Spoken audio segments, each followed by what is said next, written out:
यूपीएलटी grade computer science का top 60 DSA का questions आपको पूरा का पूरा सिलेबस कंप्लीट करके दे देगा।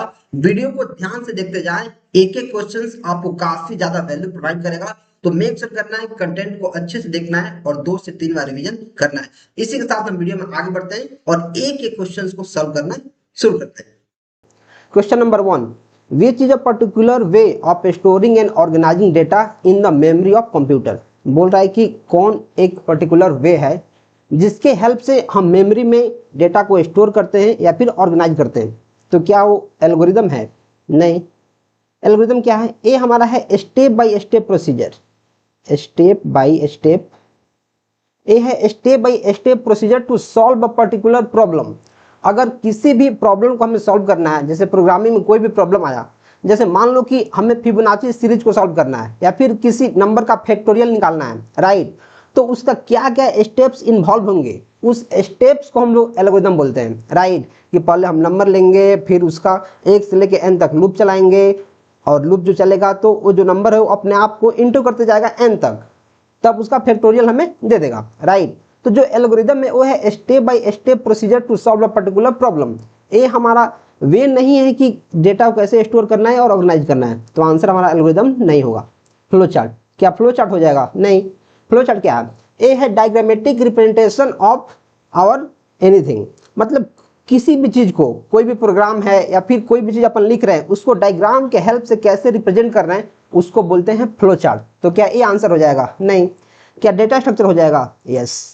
डेटा स्ट्रक्चर एक ऐसा वे है जिसके हेल्प से हम डेटा को काफ़ी ऑर्गेनाइज तरीका से स्टोर करते हैं और ऑर्गेनाइज करते हैं, ताकि हर एक टाइप के जो डेटा है वो पर्टिकुलर डेटा स्ट्रक्चर्स में ही रहे और जब भी हमें यूज पड़े तो हम लोग काफ़ी आसानी से उसको एक्सेस कर पाएँ। तो इसका आंसर हमें सी देखने को मिल जाएगा। Next, tree and graphs are which type of data structure. देखो, जब डेटा स्ट्रक्चर्स की हम बात करते हैं तो हमारे पास कुछ टाइप्स ऑफ डेटा स्ट्रक्चर है।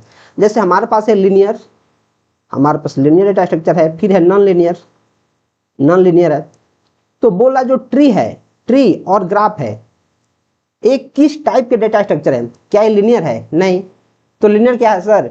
लीनियर हमारा है एरे, लीनियर एरे है, फिर स्टैक है, फिर क्यू है। ये हमारा क्या है? लीनियर है।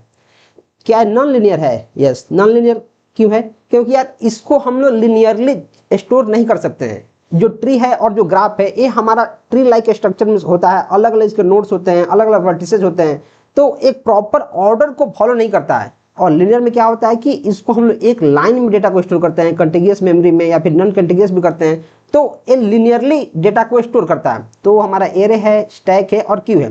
नॉन लीनियर का क्या मतलब है कि जैसे मानो एक नोड यहाँ है तो एक नोड यहाँ है, फिर एक नोड यहाँ है, एक नोड यहाँ है, एक नोड यहाँ है, एक कंटिन्यूअस मेमोरी को एलोकेट नहीं करता है, इसलिए इसको बोलते हैं नॉन लीनियर। तो भैया यार आप बोलोगे कि नॉन लीनियर में और भी कौन कौन से डेटा टाइप्स आते हैं, डेटा स्ट्रक्चर आते हैं? तो नॉन लीनियर में हमारा ट्री आ गया, ग्राफ आ गया, और एक और आता है टेबल, और एक और आता है क्या? सेट्स। ये जो 4 डेटा स्ट्रक्चर है वो नॉन लीनियर है, और जो एरे है, स्टैक है, क्यू है, वो हमारा लीनियर है। तो बोल रहा है कि नॉन लीनियर ग्राफ और ट्री क्या है? तो ये हमारा नॉन लीनियर डेटा स्ट्रक्चर है। प्रिमिटिव क्या है? देखो, प्रिमिटिव डेटा टाइप होता है जैसे हमारा इंटीजर हो गया, कैरेक्टर हो गया, फ्लोट हो गया, डबल हो गया, जो काफी सदियों से चलते आ रहे हैं, जो प्रोग्रामिंग का बेस है, उसको हम लोग बोलते हैं primitive, primitive data type. Primitive data structure नहीं, primitive data type. Question number next, this type of data structure is always enclosed within a single quote. तो हमारे पास एक सिंगल कोटेशन है, बोल रहा है कि इसके अंदर कौन से डेटा टाइप को हम स्टोर करते हैं। जैसे मान लो ए है, ए जो है इसको हम लोग सिंगल जो कोटेशन है उसके अंदर रखें, तो किस टाइप का डेटा है? क्या ये लॉन्ग है? नहीं। लॉन्ग क्या होता है कि जो बड़े इंटीजर को स्टोर करता है, इसको हम लोग कैसे डिक्लेयर करते हैं? Long long int, long long int. जैसे मानो ए इज इक्वल टू बहुत बड़ा सा वैल्यू, जैसे कुछ वैल्यू हम बड़ा सा दे दिए, राइट।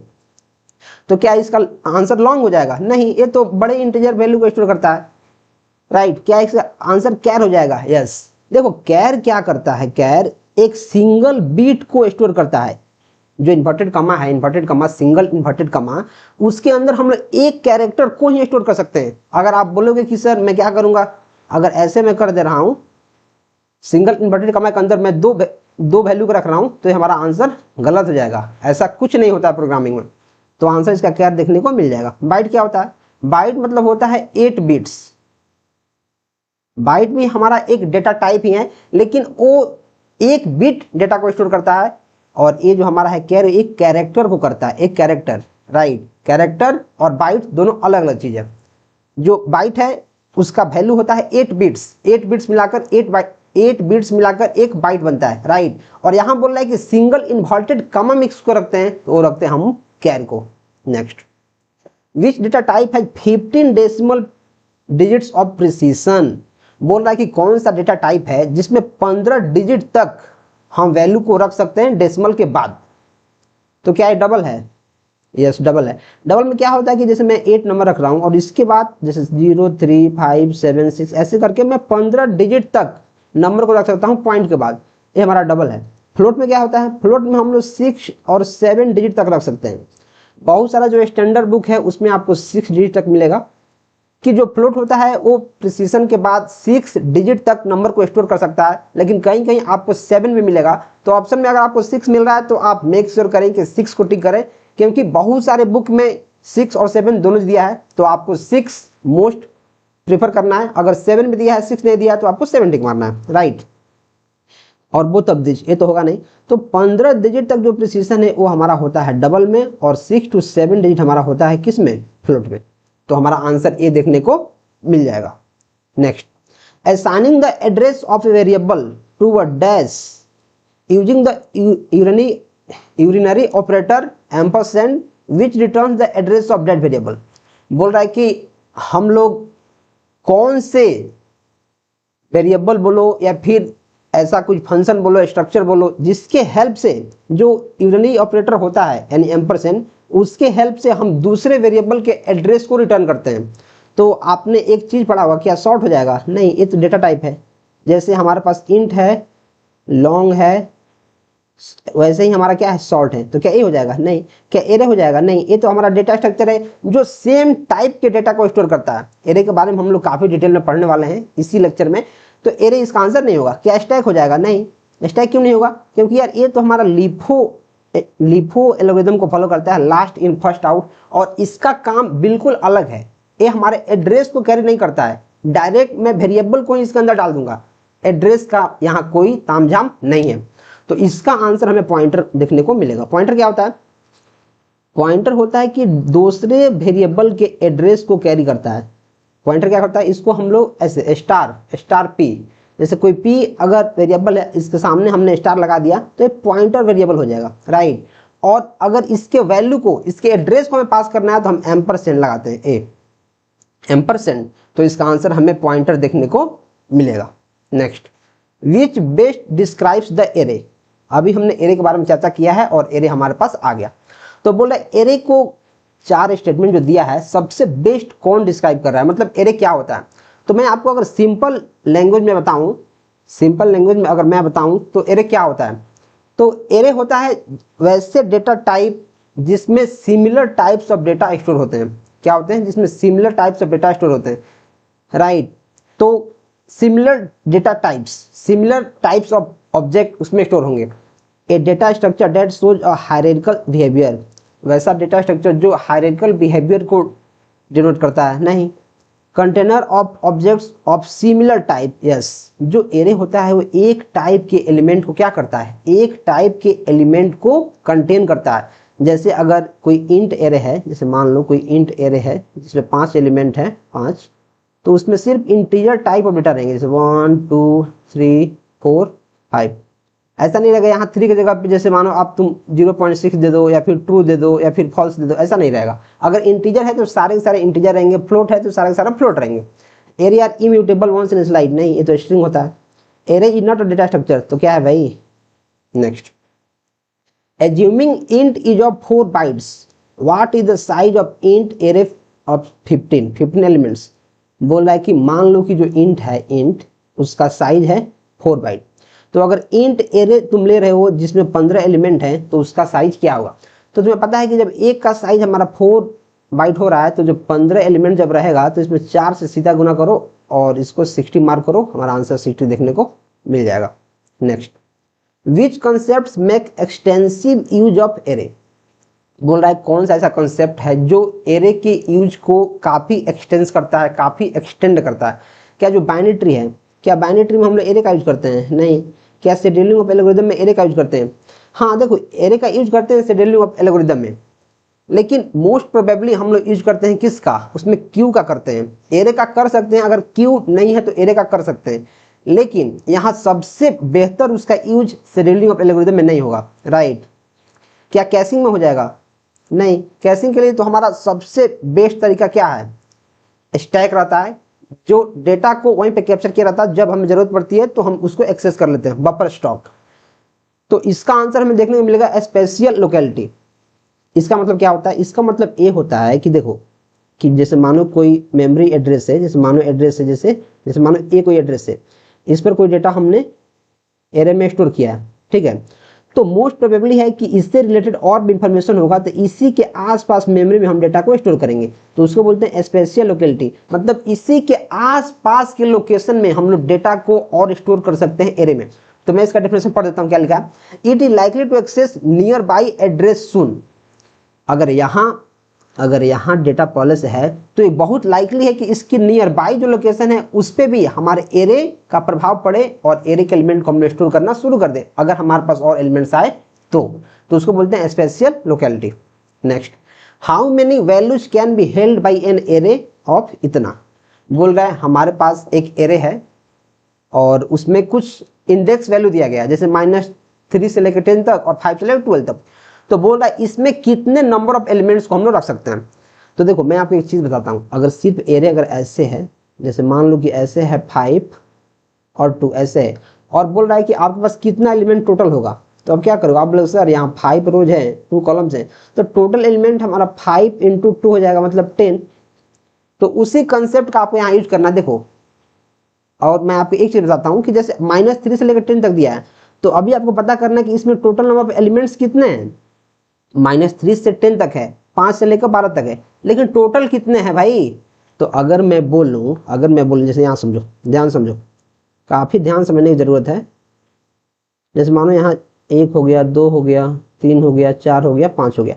जैसे मानो मुझे 2 से लेके 5 तक कितने एलिमेंट है फाइंड आउट करना है। 2 से लेके ये 5 है, ये 5 है, तो कैसे काउंट करूंगा? जो 5 है लास्ट वाला एलिमेंट, 5 - 2, 5 मतलब लास्ट वाला एलिमेंट माइनस फर्स्ट वाला एलिमेंट प्लस 1, 3 5 में से 2 गया, कितना बच गया? 3 + 1 = 4। मतलब टोटल एलिमेंट इसमें कितने हो जाएंगे? 1 2 3 4, मतलब 2 से लेकर 5 तक हमारे पास 4 एलिमेंट है। वैसे ही अगर -3 से 10 तक हमें करना है तो मैं क्या करूंगा? अगर मैं 10 - -3 + 1 कर दूंगा तो कितना हो जाएगा? 10 + 3 13 + 1 14। 14 एलिमेंट यहाँ है, 14 एलिमेंट यहाँ है, और 12 - 5 + 1, 12 में से 5 कितना होता है? 7 + 1 = 8, और 8 एलिमेंट यहाँ है, मतलब 8 एलिमेंट यहाँ है और 14 एलिमेंट वहाँ है, राइट। तो अब जो टोटल नंबर ऑफ एलिमेंट्स होंगे कितने होंगे? दोनों को मल्टीप्लाई कर दो, 14 × 8 = 112, यानी 112 वैल्यू यहाँ एग्जिस्ट कर रहा है, राइट। तो यार मुझे लग रहा है कि आपको काफी सारे जो क्वेश्चंस हैं अच्छे समझ में आ रहे होंगे, और अगर आपको समझ में आ रहा है तो आप प्लीज मेरे लिए 1 मिनट का टाइम निकालिए और कमेंट कीजिए कि आपको सेशन कैसा लग रहा है, क्योंकि काफी एफर्ट्स लग रहे हैं इस क्वेश्चंस को सॉल्व करने में, और सबसे इंपॉर्टेंट है कि अलग अलग हैंड पिक्ड क्वेश्चंस लाने में, अलग अलग बुक्स से, अलग अलग जो पैटर्न हुए हैं उनसे, राइट। तो काफी मेहनत लग रहा है, इसलिए आप एक कमेंट तो कर ही सकते हो, right. Next, consider the size of float variable as 4 bytes. If base address of an array of float is 500, then the address of third cell is। बोल रहा है कि मान लो कि जो फ्लोट है, फ्लोट वेरिएबल, उसका साइज मान लो कि 4 बाइट है। मैं मान लेता हूं जो फ्लोट है उसका साइज है 4 बाइट, ठीक है। अगर बेस एड्रेस है एरे का 500, और बेस एड्रेस मैं यहां लिखता हूं, बेस = 500, तो बोला then the address of the third cell is, तो थर्ड सेल का एड्रेस क्या होगा, राइट। तो एक चीज देखो, मैं आपको काफी बेहतर तरीका से बता दे रहा हूं कि देखो जो बेस है, जो बेस है उसका एड्रेस है 500, मतलब ये हमारा सेल नंबर 1 है। जब बेस हमारा 500 है, मतलब सेल यहीं से शुरू हो रहा है, तो सेल 1 तो 500 हो गया, तो बेस 2 में क्या हो जाएगा? जो सेल 2 है, जो सेल 2, इसका क्या हो जाएगा? एक फ्लोट का हमारा है 4 बाइट, तो इसमें 4 ऐड कर दो तो 504 हो जाएगा। सेल 2, सेल 3 कितना हो जाएगा, सेल 3 में 4 और ऐड कर दो तो 508। मतलब जो सेल 3 है और सेल 3 हमारा यहाँ पूछ रहा है, इसका एड्रेस हमें 508 देखने को मिल जाएगा। तो आप बोलोगे सर ये तो थर्ड सेल पूछा है तो आपने काफी बेहतर तरीका से निकाल दिया, राइट। अगर पूछ देगा कि इसका 10वां सेल क्या होगा तो कैसे करना है, देखो क्या करना है, इसको आप फॉर्मूला से ड्राइव करो। कैसे होगा, जैसे 500 तुम लिख रहे हो, जैसे इसको कौन सा क्वेश्चन है 500 इसको तुम लिख रहे हो और इसको कर दो तुम क्या, जो थर्ड सेल निकालना है, मतलब एक सेल तो यहाँ आ गया है पहले से, जो बेस है, जो बेस ये तो हमारा फर्स्ट सेल है, राइट। और तुम्हें थर्ड सेल निकालना है, थर्ड सेल निकालना है, एक सेल पहले से निकला हुआ है, मतलब जो n है हमारा n-1 इंटू जो इसका नंबर ऑफ बाइट्स कितना है, इसका 4 है, तो क्या हो जाएगा 500 प्लस n का वैल्यू कितना है थर्ड सेल, 3 माइनस 1 मतलब 2, 2 गुने 4 यानी यहाँ 8 और 500 यानी 508 हमारा हो जाएगा। तो वैसे ही अगर तुम्हें 30वां एलिमेंट्स निकालना है तो 30 माइनस 1 गुने जो कितना बाइट्स का a हमारा वेरिएबल है उससे इंटू कर दो और बेस एड्रेस में उसको प्लस कर दो, तो हमारा आंसर देखने को मिल जाएगा। नेक्स्ट, और ये है, देखो इसके पहले आप देख रहे हो कि ये हमारा क्वेश्चन नंबर 10 है, क्वेश्चन नंबर यहाँ 10 है, और ये जो क्वेश्चन है इस पे क्वेश्चन नंबर हमने नहीं लिखा है, तो ये काफी इंपॉर्टेंट एक क्वेश्चन मैं इसको बोलूंगा, इसलिए मैंने इसको डॉट से डिनोट किया है और बाकी आगे फिर से आपके क्वेश्चन नंबर हैं। बोल रहा है which notation gives tightest bound of an algorithm, कौन सा नोटेशन है जो टाइटेस्ट बाउंड देता है नोटेशन का, तो जो बिग ओ है इसको बोलते हैं अपर बाउंड। अपर बाउंड जैसे आप डेटा स्ट्रक्चर पढ़े होगे या फिर जब आप टाइम कम्प्लेक्सिटी निकालते होगे तो आप बोलते हो बिग ओ ऑफ 1 या फिर big O of n, right. तो जो बिग ओ है उसको बोलते हैं अपर बाउंड, मतलब upper bound of an algorithm को डिफाइन करता है कि सबसे ज्यादा इसका टाइम कॉम्प्लेक्सिटी क्या हो सकता है, अपर बाउंड। ओमेगा, ओमेगा क्या होता है, ये हमारा होता है लोअर बाउंड, ये हमारा क्या होता है लोअर बाउंड। थीटा क्या होता है, थीटा, थीटा हमारा होता है टाइटेस्ट बाउंड, थीटा हमारा क्या होता है टाइटेस्ट बाउंड, तो हमारा आंसर क्या हो जाएगा थीटा देखने को मिल जाएगा। स्मॉल क्या होता है, ए से लूज बाउंड होता है, लूज बाउंड, आप इसको चाहो तो लिख सकते हो लूज बाउंड। तो देखो ये जो क्वेश्चन है आ सकता है, जैसे ए पूछ देगा कि सब ओमेगा हमारा कौन सा बाउंड है, लोअर बाउंड है, अपर बाउंड है, टाइटेस्ट बाउंड है, तो आप इसको याद कर लो, जो बिग ओ है वो अपर बाउंड है, omega lower bound, theta tightest bound और जो स्मॉल है वो हमारा लूज बाउंड है। गाइस यार अगर आप यूपी एलटी गेट के लिए काफी सीरियस हैं तो आप हमारे इस कोर्स लेकर पढ़ सकते हैं, इसमें आपको 80+ आवर्स का रिकॉर्डेड कोर्स मिल जाएगा, एक एक चीज आपको मिल जाएगा जो आपकी प्रिपरेशन में जान डाल देगा। या फिर आप सिर्फ हमारा 99 रुपए का नोट्स लेकर भी पढ़ सकते हैं, अभी एग्जाम बहुत पास में है। इसमें क्या है, आपको सारी चीजें हैं, पूरे सब्जेक्ट का notes plus PYQs with solution plus 20 sets. अभी से अगर आप 3-4 घंटा पढ़ना शुरू कर देंगे, रोज कंसिस्टेंसी से पढ़ना शुरू कर देंगे तो बहुत ज्यादा आपको हेल्प देखने को मिलेगा। दोनों का लिंक डिस्क्रिप्शन में है, आप जाकर चेकआउट कर सकते हैं। Next, consider a 2 dimensional array, consider a 2 dimensional character array, 1 से लेकर 5 और 2 से लेकर 7, assuming row major order of storage, determine the address of the element A of 2 3 if base address is 500। ये जो क्वेश्चन है काफी इंपॉर्टेंट है स्टेट का और बीपीएससी का, ये क्वेश्चन बहुत बेहतर तरीके से आपसे पूछा जाएगा और मैं आपको इसका रामबाण फॉर्मूला ही बता दूंगा जिसकी हेल्प से इस टाइप के क्वेश्चंस की आप बैंड बजा देंगे। तो बोल रहा है कि जो हमारा है ए 1 से लेकर 5 तक और 2 से लेकर 7 तक, तो टोटल नंबर ऑफ एलिमेंट्स कितने हैं, राइट। तो जैसे आप लिख सकते हो, जैसे x इसको मान लो और एक को y मान लो, तो 5 में से एक गया कितना, 4 प्लस 1 कर दो 5 यानी x का वैल्यू 5 आ जाएगा। 2 में से 7 गया 5 प्लस 1 कर दो 6 आ जाएगा, मतलब x = 5 और y = हमारा 6 देखने को मिल गया। अब देखो इसका हमें एड्रेस निकालना है, किसका, a ऑफ 2 3, तो लिखो a ऑफ 2 3, तो इसको तुम मान लो m मान लो, इसको n मान लो, ये हमारा m है, ये हमारा n है, और इसको तुम इक्वल कर दो किसके, इसको इक्वल कर दो या फिर m n यहीं पे लिख लो, जैसे यहाँ m लिख दो यहाँ n लिख दो, ठीक है, एक मिनट, इसको n लिख दो n, मतलब ये जो 2 है इसको हमने m मान लिया है और जो 3 है इसको हमने n मान लिया है, ठीक है। तो इसका फॉर्मूला डायरेक्ट क्या होता है, हमें बेस एलिमेंट को निकालना है तो होता है बेस प्लस, इसका फॉर्मूला होता है y × m-1 प्लस n-1, मतलब जिसका हमें निकालना है एड्रेस, जैसे देखो हमें, एक मिनट मार्केट क्यों नहीं चल रहा, इसका हमें एड्रेस निकालना है a अप टू 3, इसका एड्रेस निकालना है, तो इसको हमने a को m मान लिया है, इसको n मान लिया है, और किस रेंज में हमारा वैल्यू दिया गया है 1 से लेकर 5 तक, तो इसका कितने नंबर ऑफ टोटल एलिमेंट्स हैं 5 हैं, 2 से लेकर 7 तक दिया है, तो टोटल नंबर ऑफ एलिमेंट्स कितने हैं भाई, वो 6 है। तो अब इस फार्मूला का लगा, और बेस एड्रेस हमारा दिया है 500, तो क्या करो यहाँ 500 प्लस y का वैल्यू कितना है यहाँ 6 है, तो 6 इंटू m हमने कितना माना है 2 माइनस 1 प्लस n का वैल्यू कितना है n का वैल्यू है 3 माइनस 1, n का वैल्यू कितना है 3 माइनस 1। तो अब देखो 500 प्लस 2 माइनस 1 कितना हो जाएगा 1, मतलब यहाँ 6 हो जाएगा, प्लस 3 में से 1 गया 2, यहाँ 6 2 8 और 500, मतलब 508 इसका भी हमें एड्रेस देखने को मिल जाएगा। इस टाइप के क्वेश्चन जो है प्रीवियस ईयर में काफी सारे पूछे गए हैं, इसलिए मैंने इस टाइप के एक क्वेश्चन को रखा है ताकि आपको समझ में आए। अगर आपको समझ में नहीं आया है तो वीडियो को एक बार पीछे कर सकते हो और फिर से देख सकते हो। हालांकि मैं आपको इसका रिवीजन करा देता हूँ। जो हमारे पास एरे दिया गया है 1 से लेकर 5 तक, मतलब इसमें टोटल नंबर ऑफ एलिमेंट्स कितने हैं, तो मैंने आपको पहले ही बताया है कि 5 माइनस 1 प्लस 1 कर दोगे, इसको 7 माइनस 2 प्लस 1 कर दोगे, राइट।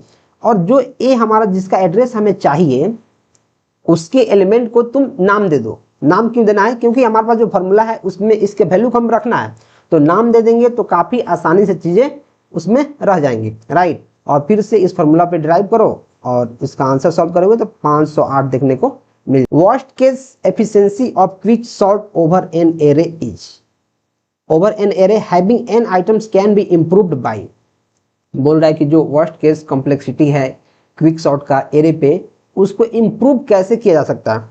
देखो इस क्वेश्चन को मैं आसान नहीं बोलूंगा, आपको पता है कि जो क्विक सॉर्ट होता है, क्विक सॉर्ट ये डिवाइड एंड कनकर पे काम करता है, डिवाइड एंड कनकर। अगर आपको ये पता नहीं है तो आपको कहीं अच्छे से थ्योरी पढ़ने की जरूरत है, उसके लिए मैं आपको नोट्स रिकमेंड पहले ही कर दिया हूँ, तो आप उसको ले सकते हो क्योंकि उसमें काफी डिटेल में सारी चीजें दी गई है। तो क्विक सॉर्ट क्या करता है, डिवाइड एंड कनकर पे काम करता है, ठीक है। और डिवाइड एंड कनकर पे काम करता है तो क्या करता है, चीजों को डिवाइड करता है और रिकर्सिवली उसको सॉल्व करता है, और फिर उसको डिवाइड करता है सॉल्व करता है, तो रिकर्सिवली तो करता ही है। तो बोल रहा है कि उसके ऑपरेशंस को, एफिशिएंसी को कैसे हम लोग इंप्रूव कर सकते हैं। तो अगर मैं बात करूं, इसका जो वर्स्ट केस होता है O ऑफ n स्क्वायर होता है, worst case O of n square का टाइम कॉम्प्लेक्सिटी होता है। हमें क्या करना है, इंप्रूव करना है। बोल रहा है एफिशिएंसी को कैसे इंप्रूव करेंगे, इंप्रूव करके हम O of n log n लाना है। तो बोला कैसे आएगा, क्या वो नॉन रिकर्सन मेथड से आ जाएगा। देखो इससे नहीं आ पाएगा, नॉन रिकर्सन मेथड हम लोग करेंगे तो काफी और लेंदी हो जाएगा। रिकर्सन तो इसको ब्रेक करके जल्दी चीजों को सॉल्व कर देता है, अगर नॉन रिकर्सन आप करेंगे तो और ज्यादा टाइम लगेगा। क्या ये रिकर्सिव मेथड से हो जाएगा, रिकर्सिव मेथड से तो हम पहले ही कर रहे हैं। जो वर्स्ट केस इसका एफिशिएंसी आ रहा है क्विक सॉर्ट का, जो क्विक सॉर्ट है वो तो हमारा इसी पे काम ही करता है, रिकर्सन की हेल्प से होता ही है, तो फिर से रिकर्सन थोड़ी लगाना है गलत। जब ये हमारा गलत हो जाएगा तो क्या ऑल ऑफ दिस हो जाएगा गलत, इसका होगा रेंडमाइजेशन। अब इसका क्या मतलब है, जैसे आप क्विक सॉर्ट अगर एल्गोरिथम पढ़े होंगे तो आप देखते हो कि इसका एक हम लोग पिवोट एलिमेंट लेते हैं। पिवोट, जो पिवोट एलिमेंट होता है हम लोग फर्स्ट एलिमेंट को भी ले सकते हैं और लास्ट एलिमेंट को भी ले सकते हैं, या फिर किसी भी एलिमेंट को ले सकते हैं, बशर्ते वो एरे में एग्जिस्ट करना चाहिए। बहुत सारे लोगों को समझ में नहीं आ रहा, जैसे देखो, जैसे मानो यहाँ 8 है, यहाँ 6, यहाँ 7, यहाँ 5, यहाँ 2, यहाँ 4। हमें इसको क्विक सॉर्ट के हेल्प से सॉर्ट करना है। तो पहले हम लोग क्विक सॉर्ट में क्या करते हैं, किसी एक एलिमेंट को पिवट मान लेते हैं, जैसे P, इसको पिवट मान लिए, जैसे मानो फर्स्ट एलिमेंट को मान लिए, कभी लास्ट एलिमेंट को मान लेते हैं। तो हम क्या करते हैं, फर्स्ट को मान लिए, लास्ट को मान लिया। अगर हम रैंडम एलिमेंट्स को मान लेंगे, जैसे मानो कि हम 5 को डायरेक्ट मान लिए, ये रैंडम एलिमेंट हो गया। हमारा नियम है कि या पहले मान लो या फिर लास्ट में मान लो, राइट। अगर मैं रैंडम किसी भी एलिमेंट को मान रहा हूं तब हमारी चीजें आसान हो जाएंगी, इसलिए जो रेंडमाइजेशन है वो हमारा यहाँ आंसर देखने को मिलेगा। आई थिंक आप मेरे पॉइंट्स को गेट कर पा रहे हैं मैं क्या बोल रहा हूँ। मैं ये बोल रहा हूँ कि जो क्विक सॉर्ट होता है उसको सॉर्ट करने के लिए हम लोग एक पिवट एलिमेंट मानते हैं, फर्स्ट एलिमेंट को या फिर लास्ट एलिमेंट को, राइट। तो उससे हम मानते हैं, तो वर्स्ट के सिनारियो में उसका जो टाइम कॉम्प्लेक्सिटी है O ऑफ n स्क्वायर हो जाता है। हमें क्या करना है, उसको कम करना है, उसको कम करके O of n log n पे लाना है। तो कैसे आएगा, जब फर्स्ट और लास्ट मानने से हमारा O ऑफ n स्क्वायर चल जा रहा है वर्स्ट के सिनारियो में, तो हम लोग अगर रैंडम चीजों को मान लेंगे, मतलब बहुत सारे एलिमेंट है तो रैंडम किसी को पकड़ लिए, रैंडमली किसी को पकड़ लिए, तो टाइम कॉम्प्लेक्सिटी उसका कम किया जा सकता है। तो आंसर इसका रैंडम आपको देखने को मिलेगा। Next, 2 dimensional array initialization correct syntax is. बोला 2 डायमेंशनल का जो एरे है उसको करेक्ट इनिशियलाइजेशन कौन सा है? इंट एरे, इसका रो, इसका कॉलम। क्या इतना पार्ट सही है? हाँ सही है। और इसका 3, इसमें 3 रो है, 3 रो है मतलब, और 2 कॉलम है, 2 कॉलम, तो 3 row, row column, row column, row column. तो क्या ये सही है? हाँ सही है। ऐसे मैं कर सकता हूँ, एक कर्ली ब्रेसेस रखूंगा और उसके अंदर देखो देखो, जैसे रो हमारा 3 है, रो कॉलम, फिर रो कॉलम, फिर रो और कॉलम। हाँ, एक किया जा सकता है, 3 रो हमारा हो गया और 2 कॉलम हमारे पास हो गया, मतलब ऐसे हम कर सकते हैं। Next, int array equal to 3 2 है, मतलब ए रो है और एक कॉलम है।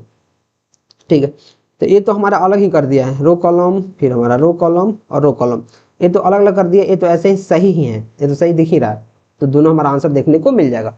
तो ए और बी दोनों आंसर है, मतलब सी हमारा आंसर देखने को मिल जाएगा। Next, the complexity of tower of Hanoi problem with n disc is.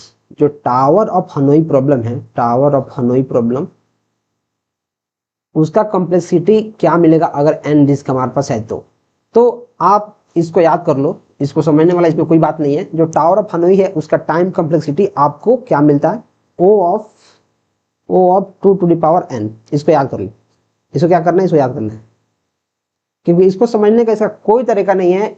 कोई भी डेटा स्ट्रक्चर पढ़ता है तो उसको रट ही लेता है, इसको याद नहीं कर रहा था कि टावर ऑफ हनोई जैसे आएगा O of 2 to the power n, इसको ठीक मारना है और आगे बढ़ना है। Next, a 3D array first 2 are just like matrix but the third dimension present. बोल रहा है अगर कोई 3D एरे है, 3D एरे है, 3D एरे, जो 3D एरे है सपोज कर लो, तो जो फर्स्ट एलिमेंट है, जो फर्स्ट टू जो रो है, मतलब जो फर्स्ट 2 हैं उनको एज अ मैट्रिक्स मानते हैं। देखो मैट्रिक्स की तरह दिखता है रो और कॉलम, लेकिन जो थर्ड डायमेंशन जो इसमें आता है, जो 2 डायमेंशन होते हैं, एक रो होता है एक कॉलम होता है, लेकिन जो तीसरा आता है वो हमारा हाइट की तरह आ जाता है, राइट, जो इसको एकदम बॉक्स बना देता है, जिससे हमारा एक 3D मॉडल की तरह दिखना शुरू हो जाता है। तो बोले जो तीसरा है वो क्या डिनोट करता है? क्या वो रोज करेगा? रोज तो पहला ही है। क्या वो कॉलम करेगा? कॉलम तो दूसरा ही है। पेज एनसीड करेगा? यस। देखो जब रो एंड कॉलम नहीं होगा, क्योंकि ये तो हमारा फर्स्ट और सेकंड डायमेंशन है, तो क्या more than one of the above हो जाएगा? नहीं। क्या नन हो जाएगा? नहीं। तो आंसर क्या होगा? पेजेस एंड सीट्स इसको बोलते हैं, right. Next, the largest element of an array index is. जो एरे का इंडेक्स है उस पे जो लार्जेस्ट एलिमेंट होता है उसको क्या बोलते हैं? इसका आंसर क्वेश्चन में ही छुपा है। इसका आंसर कहाँ छुपा है? क्वेश्चन में। The largest element of an array index, जो एरे इंडेक्स है उस पे लार्जेस्ट एलिमेंट क्या है उसको क्या बोलते हैं? नाम में ही छुपा है आंसर, इसको बोलते हैं अपर बाउंड। क्या लोअर बाउंड बोलते हैं? नहीं। यहाँ लोवेस्ट, अगर लोवेस्ट एलिमेंट रहेगा एरे इंडेक्स का तो हमारा हो जाएगा लोअर बाउंड, राइट। रेंज क्या होता है? जैसे आप 0 से लेके n-1 जो इसका रेंज हो जाता है, कि जो एलिमेंट है वो कौन से इंडेक्स पे है। क्या एक्सट्रैक्शन होता है? ऐसा तो कुछ है ही नहीं, खत्म। Maximum dash dimension can be given to make 2D array. बोल रहा है कि कितने मैक्सिमम डायमेंशन दे सकते हैं अगर हमको 2D एरे बनाना है मैट्रिक्स टाइप का, तो कितने डायमेंशन हम दे सकते हैं? क्या 8x8 दे सकते हैं? हाँ दे सकते हैं। क्या 255 भी दे सकते हैं? हाँ दे सकते हैं। क्या 16 दे सकते हैं? दे सकते हैं। क्या देयर इज नो लिमिट है? यस, कोई लिमिट नहीं है, जितना मर्जी उतना हम दे सकते हैं। अगर हमें 2 डायमेंशनल एरे को बनाना है तो जितना मर्जी उतना नंबर हम दे सकते हैं, कोई बाउंडेशन नहीं है कि आपको सिर्फ इतना ही नंबर देना है, right. Next, stack is dash. जो स्टैक है, मैं आपको एक चीज डालता हूं, देखो स्टैक क्या होता है? स्टैक एक ऐसा डेटा स्ट्रक्चर होता है जो लीफो को फॉलो करता है, मतलब लास्ट इन फर्स्ट आउट। जो स्टैक में सबसे पहले जाएगा, पहले 5 आया है, फिर 3, फिर 4, फिर 2, तो जो सबसे पहले जाएगा वो सबसे बाद में बाहर आएगा, क्योंकि इसके टॉप से ही हम सिर्फ एलिमेंट्स को डाल सकते हैं और टॉप से ही निकाल सकते हैं। तो सबसे लास्ट में हमने 2 को डाला है तो सबसे पहले हमारा 2 निकलेगा, तो लास्ट इन फर्स्ट आउट। सबसे लास्ट में हमारा 2 इन हुआ है, लास्ट इन, सबसे फर्स्ट में हमारा 2 इन हुआ है लेकिन सब फर्स्ट आउट होगा, राइट। तो आपने स्टैक को समझ लिया। तो स्टैक क्या है? डायनेमिक डेटा स्ट्रक्चर है, हाँ। कॉन्स्टेंटली चेंजिंग ऑब्जेक्ट है, यस। इसके टॉप ऑफ एलिमेंट्स को हम लोग बार बार चेंज करते रहते हैं, क्योंकि इसमें ऑपरेशंस परफॉर्म किया जाता है और ऑपरेशन परफॉर्म करते करते टॉप एलिमेंट को ही बार बार छेड़ा जाता है, राइट। तो टॉप के जो एलिमेंट है हमेशा चेंज होते रहते हैं। In ordered collection of items, क्या एक ordered collection of item? Yes, अगर मानो कि कोई जैसे यहाँ डेटा है तो ये ऑर्डर बाई ऑर्डर आएगा, पहले 1 आएगा, फिर 2, फिर 3 ऐसे आएगा और इसमें स्टैक में जाते जाएगा। तो ऑल ऑफ द अबव इसका आंसर हो जाएगा। विच ऑफ द फॉलोइंग एप्लीकेशंस में यूज अ स्टैक? कौन है जो स्टैक को यूज करता है? क्या रिकर्सन यूज करता है? रिकर्सन तो स्टैक का एप्लीकेशन ही है, ऐसे ही समझो। जो स्टैक है उसका एप्लीकेशन ही रिकर्सन है, मतलब वो अपने आप को फंक्शन कॉल करते रहता है। रिकर्सन, रिकर्सन एक ऐसा फंक्शन होता है जो अपने आप को कॉल करता है, राइट। ये तो है। क्या पार्सिंग होता है? यस, पार्सिंग होता है। क्या ब्राउजर हिस्ट्री होता है? यस। ब्राउजर हिस्ट्री कैसे होता है? जैसे देखो, जैसे मैं आपको बताता हूँ, जैसे आपने कुछ सर्च कर लिया, जैसे एडिशन, जैसे आपने क्रोम खोला और सर्च किया एडिशन ऑफ 2 नंबर्स, ठीक है, फिर आपको एडिशन आ गया, फिर आपने सर्च किया multiplication of 2 number, multiplication of 2 number, फिर आपने सर्च किया जैसे division of 2 number, division of 2 number. तो पहले आपने क्या किया है? एडिशन, फिर क्या किया है? मल्टीप्लीकेशन, फिर क्या किया है? फिर क्या किया है आपने? डिवीजन। तो जैसे आप ब्राउजर हिस्ट्री में जाइएगा तो आप देखिएगा जो डिवीजन है सबसे ऊपर है। ये लास्ट में आपने सर्च किया इसको, लेकिन डिवीजन सबसे ऊपर आ गया, फिर उसके बाद ए आएगा, फिर उसके बाद ए आएगा। तो ये भी हमारे स्टैक की एप्लीकेशंस को फॉलो कर रहा है। तो बोला कि कौन कौन से फॉलो कर रहा है, तो मुझे सब दिख रहा है, तो आंसर इसका डी देखने को मिल जाएगा। Next, the following sequence of operations is performed on stack push 10 push 20। तो देखो मैं क्या करता हूँ, एक स्टैक बना लेता हूँ और पुश 10, तो 10 को इसमें डाल दो, पुश 20, 20 को इसमें डाल दो। और देखो स्टैक में 2 ही ऑपरेशन होता है बेसिकली, एक होता है पुश, पुश मतलब डालना, स्टैक के अंदर एलिमेंट्स को डालना, और एक होता है पॉप मतलब पीओपी, पॉप मतलब निकालना, राइट, डालना और निकालना स्टैक में। तो पहले हमने पुश, पुश मतलब डालना, 10 को डाल लिया, फिर पुश 20, एक मिनट, पुश हमारा क्या है 20, तो हमने 20 को डाल लिया। अब लिखा है पॉप, जैसे पॉप लिखेगा तो जो टॉप का इसका एलिमेंट होगा उसको बाहर निकालो, मतलब 20 को बाहर निकालो, 20। फिर हमारा पुश 10, तो फिर 10 को डाल दो। फिर हमारा पुश 20, तो 20 को डाल दो। फिर हमारा पॉप, तो टॉप को निकाल दो, टॉप को निकालो यहाँ लिख दो। फिर हमारा है पॉप, तो 10 को निकालो और यहाँ लिख दो। फिर हमारा है पॉप, फिर हमारा पॉप है तो फिर 10 को निकालो और यहाँ लिख दो, ठीक है। फिर हमारा है पुश, तो पुश मतलब यहाँ डाल दो, और फिर पॉप तो इसको निकाल दो। तो क्या हो जाएगा 20 20 ट्रिपल 10, 20 20 20 ट्रिपल 10। एक मिनट, मैंने क्या किया है, यहाँ पुश किया है 20 को, यहाँ 20 होगा, राइट। फिर समझो, फिर से हमने 10 को डाला है, 10 को निकाल लिया, 10 को डाला 20 को डाला, 10 को डाला 20 को डाला, फिर पॉप कर लिया, मतलब हमने 20 को निकाल लिया, तो 20 यहाँ आ गया।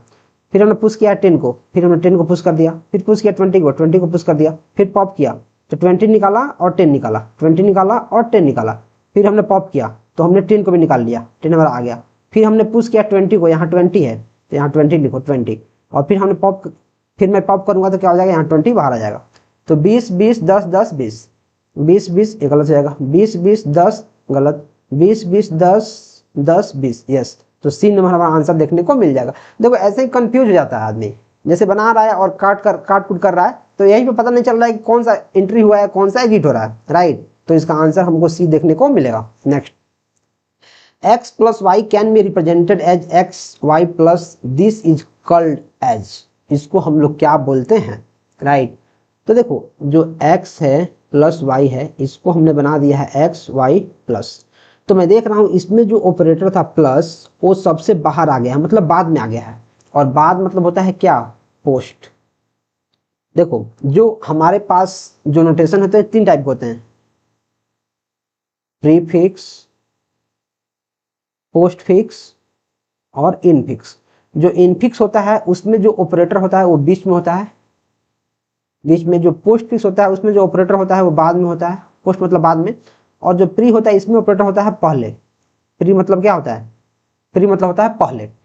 तो बोला जो हमारा ए है इनफिक्स है, इसमें जो ऑपरेटर है वो बीच में है, मतलब इन है, इन मतलब बीच में, और ए हमारा बाद में आ गया मतलब पोस्ट फिक्स। तो बाद में आ गया तो इसको क्या बोलते हैं, पोस्ट फिक्स, इसको पोस्ट फिक्स बोलते हैं। क्या प्रीफिक्स हो जाएगा, नहीं। क्या रिवर्स पॉलिश नोटेशन हो जाएगा, क्या इसका आंसर रिवर्स पॉलिश नोटेशन भी हो जाएगा, यस। जो पोस्ट फिक्स होता है, पोस्ट फिक्स, इसको हम लोग रिवर्स पॉलिश नोटेशन भी बोलते हैं, और जो प्रीफिक्स होता है प्रीफिक्स, इसको हम लोग सिर्फ पॉलिश नोटेशन भी बोलते हैं, राइट। तो बहुत सारे लोगों को रिवर्स पॉलिश के बारे में नहीं पता होगा, तो सिर्फ पोस्ट फिक्स मारेंगे और उनको लगेगा भैया मैं तो सही मार के ही आया हूँ, आंसर गलत हो ही नहीं सकता है। लेकिन मैं बोलूँगा यार तूने गलती कर दिया है, क्योंकि पोस्ट फिक्स मतलब हमारा रिवर्स पॉलिश भी होता है, तो आंसर हमारा 1 और 2 दोनों हो जाएगा, right. Next, the postfix form of a into B plus C divided by D is. तो पोस्ट फिक्स मैंने पहले ही आपको एक चीज बता दिया है, पोस्ट मतलब क्या होता है, पोस्ट मतलब होता है बाद में, पोस्ट मतलब होता है बाद में, मतलब जो ऑपरेटर होगा कोई भी ऑपरेटर हो जाएगा बाद में, लास्ट में जाएगा, ठीक है। तो हमारे पास है a into B plus C divided by D. तो देखो पहले मैं इन दोनों को लूंगा, क्योंकि जो इंटू है इसका प्रेसिडेंस ज़्यादा होता है, तो इन दोनों को लूंगा तो क्या हो जाएगा, ए बी और ऑपरेटर चल जाएगा बाद में पोस्ट फिक्स में, तो बाद में आ गया। अब ये सारा का सारा हमारा एक टर्म बन गया, राइट। फिर प्लस करो और फिर मैं इन दोनों को लूंगा, ये हमारा एक ऑपरेंड दूसरा ऑपरेंड, ये हमारा ऑपरेटर, तो इसमें क्या होगा सी डी ऑपरेटर चल जाएगा बाद में, पोस्ट फिक्स में करना है। अब ए एक टर्म बन गया और दूसरा टर्म ए बन गया, तो अब क्या करो A B star C D और ऑपरेटर चल जाएगा हमारा बाद में, तो हमारा ए प्लस हो जाएगा। तो A B star A B star A B star, ये तो गलत हो गया, ए बी स्टार गलत, A B star C D divided by और प्लस, तो हमारा आंसर बी देखने को मिल जाएगा। तो मुझे ऐसा लग रहा है कि you are enjoying the session, and if you are enjoying तो आप प्लीज लाइक कर दो वीडियो को और कमेंट में मुझे जरूर बताओ यार, क्योंकि कमेंट के लिए मैं बहुत उत्सुक हूँ। ये देखो हमारे पास काफी भयंकर क्वेश्चन है, कन्वर्ट ए प्लस बी स्टार बहुत सारा ऑपरेशन इनटू पोस्ट फिक्स, इसको भी हमें पोस्ट फिक्स में ही करना है। तो चलिए करते हैं, एक काफी भयंकर क्वेश्चन मैं इसको मानूंगा, इस क्वेश्चन को करना आसान नहीं है, लेकिन अगर आपने ध्यान से देख लिया तो आसान बन जाएगा। पहले मैं बोलूंगा कि आप वीडियो को पॉज करो, पहले वीडियो को पॉज करो, इसको अपने से सॉल्व करो और देखो कि आंसर मैच कर रहा है कि नहीं, राइट। तो देखो मैं आपको बता रहा हूं कि इसमें सबसे ज्यादा जो प्रेसिडेंस होता है वो होता है किसका, इस एक्सपोनेंट का। तो मैं क्या करूंगा, पहले इसको पकड़ता हूं और इसको सॉल्व करने की कोशिश करता हूं। तो क्या हो जाएगा, अगर मैं सिर्फ इसको पकड़ूंगा इसको, तो क्या हो जाएगा, मैं शुरू से लिखता ही हूं, देखो जैसे A plus B star C D minus E, फिर एक्सपोनेंट, फिर F plus G into H और माइनस आई। तो देखो जो ए हमारा एक्सपोनेंट है, एक्सपोनेंट तो सबसे ज्यादा प्रेसिडेंस इसका होता है, तो हो जाएगा पोस्ट फिक्स करना है, मतलब ऑपरेटर बाद में चल जाएगा, तो सी डी और ए सिंबल, ठीक है, और माइनस ई, इसको फिर से इसमें बंद कर दो, ठीक है।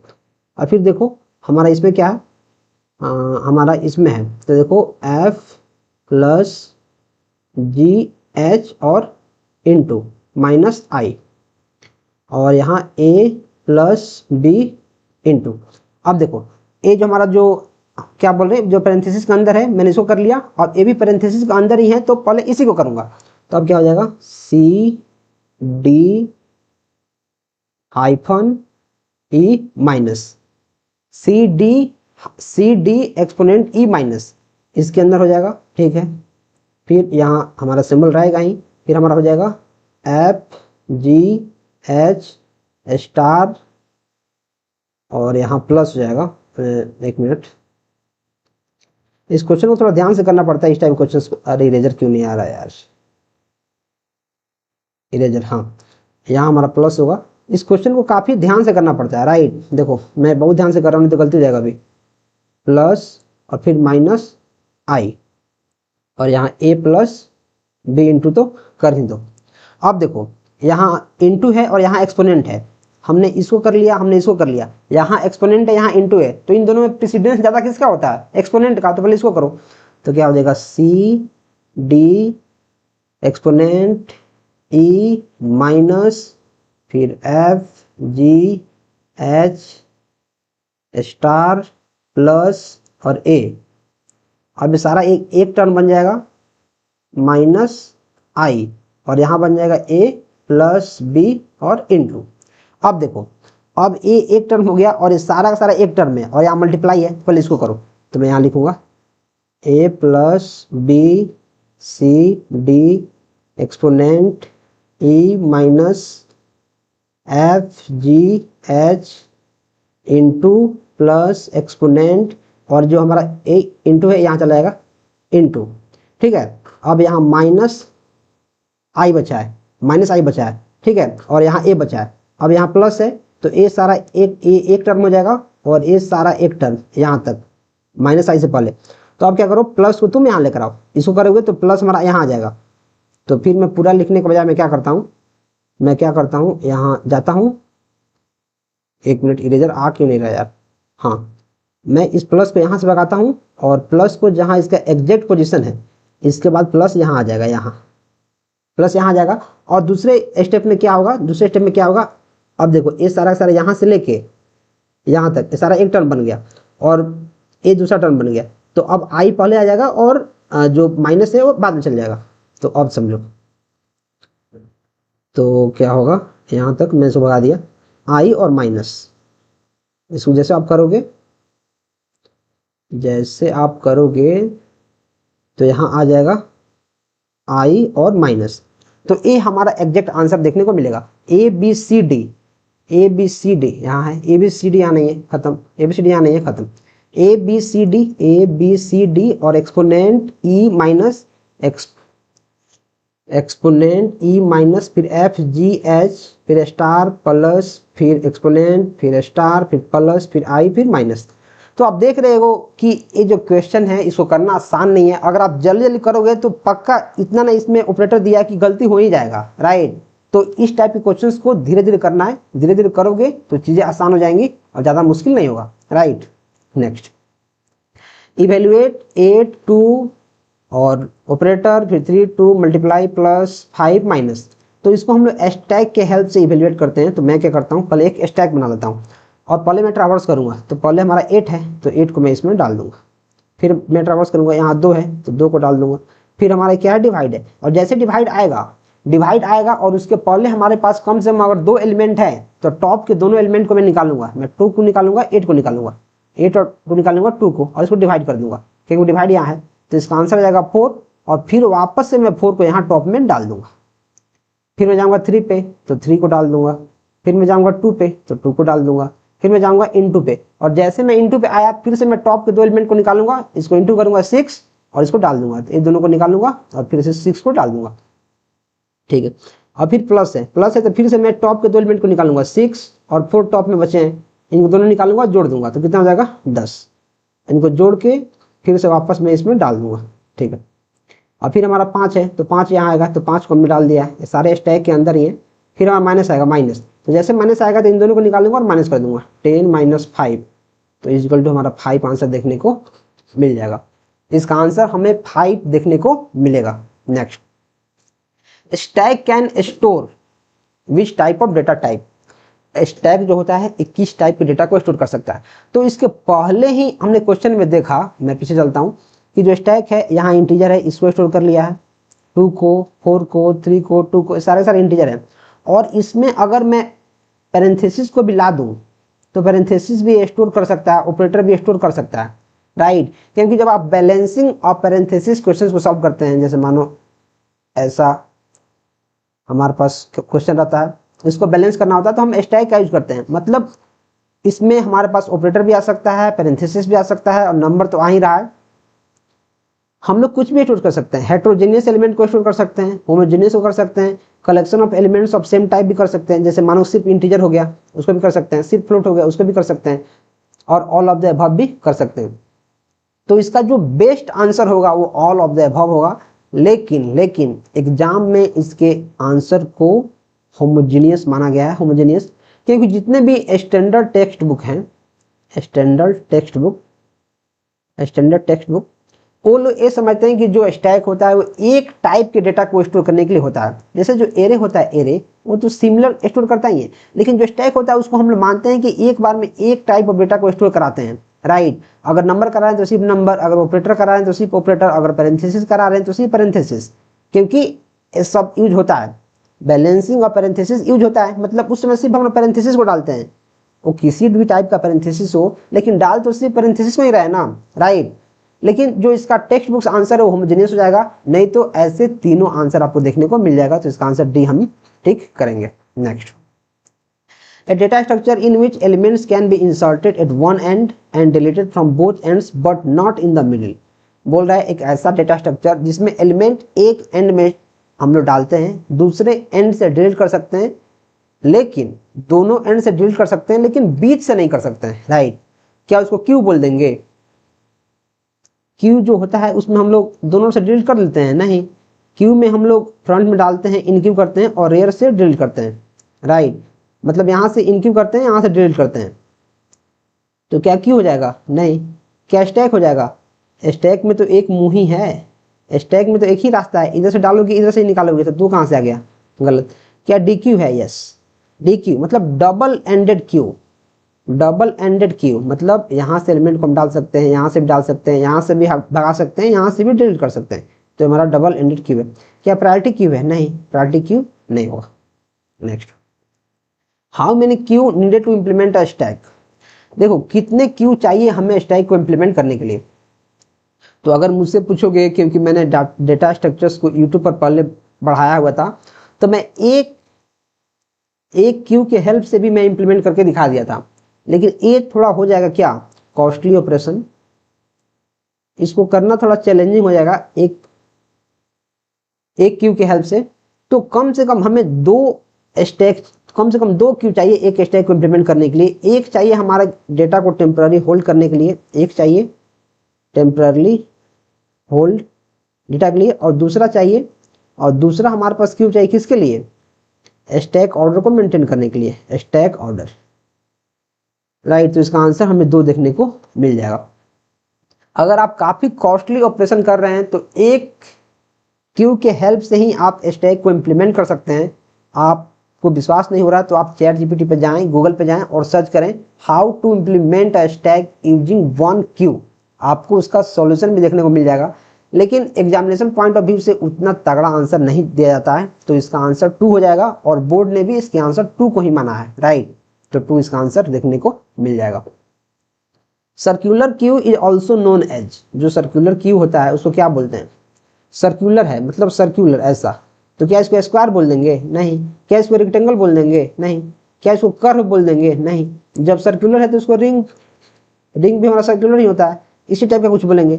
तो अगर आपको याद नहीं भी है तब भी आप इसको सही टिक मार सकते हैं, क्योंकि सर्कुलर बराबर बराबर ring, circular is equal to ring, आप इसको मार सकते हैं। और मैं तो बोलूंगा इसको याद कर लो, सर्कुलर क्यू को रिंग बफर भी बोलते हैं, इसको करना है याद, ये आपको याद करना है। Get the value of the front of the Q without removing is, अगर हमारे पास एक क्यू है, क्यू इसमें कुछ एलिमेंट है जैसे 1 2 4 5 6 कुछ भी, इसके जो फ्रंट एलिमेंट है उसको हमें गेट करना है बिना इसको रिमूव किए। अगर मैं इसको रिमूव कर दूंगा तो उसको बोलता है डी क्यू, मतलब एलिमेंट को हमने डी क्यू कर दिया है। तो हमें रिमूव नहीं करना, बिना रिमूव किए लेना है, तो क्या इनक्यू होगा? नहीं, इनक्यू मतलब होता है इसमें एलिमेंट डालना। क्या डी क्यू होगा? डी क्यू होता है मतलब इसमें से एलिमेंट भगाना, रिमूव करना, ये हो जाएगा? नहीं। क्या पीक हो जाएगा? यस, इसको बोलते हैं पीक। अगर आप जो क्यू डॉट पीक करोगे तो जो फर्स्ट एलिमेंट है क्यू का वो आपको देखने को मिल जाएगा, आप फ्रंट के जो वैल्यू है उसको एक्सेस कर सकते हैं बिना डिलीट किए। क्या इज फुल हो जाएगा? नहीं, ये तो इज फुल एक ऐसा फंक्शन है जो चेक करता है कि क्यू फुल है कि नहीं। क्या इंडेक्स हो जाएगा? नहीं। तो इसका आंसर सी हमको देखने को मिल जाएगा। Next, front is equal to rear condition in queue data structure means. देखो अब हमारे पास एक क्यू है, जैसे मानो यहाँ 0 1 2 3 4 5 इसका मान लो इंडेक्स है, और बोला फ्रंट बराबर बराबर रियर, तो मान लो कि फ्रंट यहीं पे है और रियर यहीं पे है। मान लो जब फ्रंट यहीं पे है रियर यहीं पे है, तो इसको मैं क्या बोलूंगा? जब फ्रंट यहीं पे है रियर यहीं पे है, अगर इसका वैल्यू नहीं दिया है तो इसका 2 केस हो सकता है। या तो फर्स्ट एलिमेंट, जैसे मानो एक ही एलिमेंट है क्यू में, मानो एक ही एलिमेंट है, तो यहीं फ्रंट होगा यहीं रियर होगा, तो क्या क्यू इम्प्टी है? नहीं, क्यू इम्प्टी नहीं है। और मानो क्यू इम्प्टी नहीं है तो क्या ये अंडरफ्लो है? अंडरफ्लो भी नहीं है। क्या क्यू फुल है? फुल भी नहीं है। लेकिन क्वेश्चन किस केस में दिया है उसको समझते हैं अपन। मैं क्या करता हूं, पहले इसको तुरंत इसको डिलीट करता हूं, इरेजर, पता नहीं अभी इरेजर लिया क्यों नहीं रहा है मेरे से इसमें, एक मिनट, मैं इरेजर लेता हूँ, पहले इसको डिलीट करता हूँ और फिर समझाता हूँ आपको, राइट, कि किस सिनारियो में चीज़ें दी गई हैं तो आपको समझ में आएगा। हाँ देखो, बोल रहा है कि फ्रंट रियर के बराबर है, जो फ्रंट है रियर के बराबर है, तो इसका अलग अलग केस हो सकता है। तो इस केस में क्या होगा कि हो सकता है कि देखो यहाँ से 0 1 2 3 4 ये हमारे क्यू का इंडेक्स होगा मान लो, और हो सकता है कि यहाँ यहाँ एक -1 इंडेक्स होगा। अगर क्यू में कुछ नहीं है मतलब -1 हो जाएगा, मतलब कुछ नहीं है, तो यही यही हमारा फ्रंट हो सकता है और यही हमारा रियर हो सकता है। तो अगर इस केस को हम लेते हैं तो क्या हो जाएगा, क्यू इज इम्प्टी। क्या क्यू इम्प्टी है? अगर क्यू इम्प्टी हम कब बोलते हैं, जब फ्रंट बराबर बराबर रियर हो, या फिर फ्रंट बराबर बराबर रियर बराबर बराबर -1 हो, तो क्यू क्या हो जाएगा, इम्प्टी हो जाता है। जब इम्प्टी हो जाता है तो हमारा अंडरफ्लो हो जाता है। क्यों? क्योंकि अगर क्यू में कोई भी एलिमेंट नहीं है और फिर भी हम उसके अंदर एलिमेंट उसमें से निकालने की कोशिश कर रहे हैं, जैसे मान लो तुम्हारे गुल्लक में 1 रुपया भी नहीं है, तुम्हारे जो गुल्लक है उसमें 1 रुपया भी नहीं है और तुम उस गुल्लक में से पैसा निकालने की कोशिश कर रहे हो, तो क्या है, वो तो प्लस अंडरफ्लो है, उसमें तो पैसा ही नहीं है, राइट।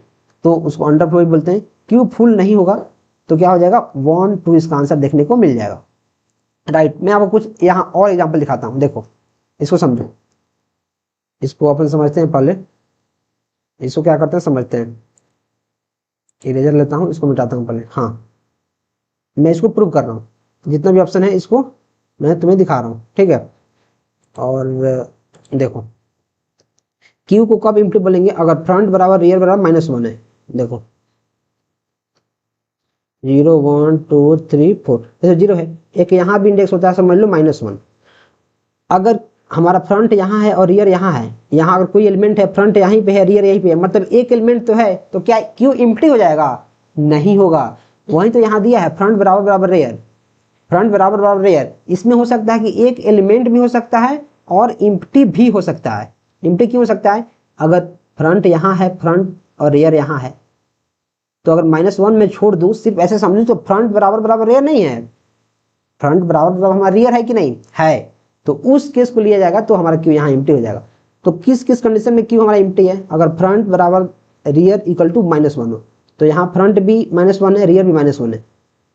देखो यहाँ फ्रंट बराबर रियर बराबर -1 है, तो अगर -1 को मैं भगा दूं तो फ्रंट इक्वल टू रियर नहीं है तभी तो हमारा क्यू इम्प्टी ही है, राइट। तो फ्रंट इक्वल टू -1 हमारा क्यू इम्प्टी हो जाएगा। फ्रंट इक्वल टू अगर रियर है, देखो जैसे मानो हमारे यही फ्रंट है यही रियर है, फ्रंट बराबर हमारा रियर है, जब फ्रंट बराबर रियर है तो एक केस ऐसा हो सकता है, ऐसा केस हो सकता है, मतलब एक एलिमेंट यहाँ है, वहीं फ्रंट है वहीं रियर है, तो हो सकता है इसमें एक एलिमेंट हो। या फिर ऐसा हो सकता है यहाँ फ्रंट है यहाँ रियर है, उन दोनों आपस में बराबर है और दोनों -1 के बराबर है, मतलब फ्रंट और रियर दोनों बराबर है, तो ऐसा हो सकता है कि इम्प्टी भी हो। तो ये थोड़ा सा अपने आप में कंट्राडिक्ट कर रहा है। ये जो केस है front is equal to rear, इसमें एक एलिमेंट हो भी सकता है और ये इम्प्टी भी है, ये अपने आप में कंट्राडिक्ट कर रहा है, right.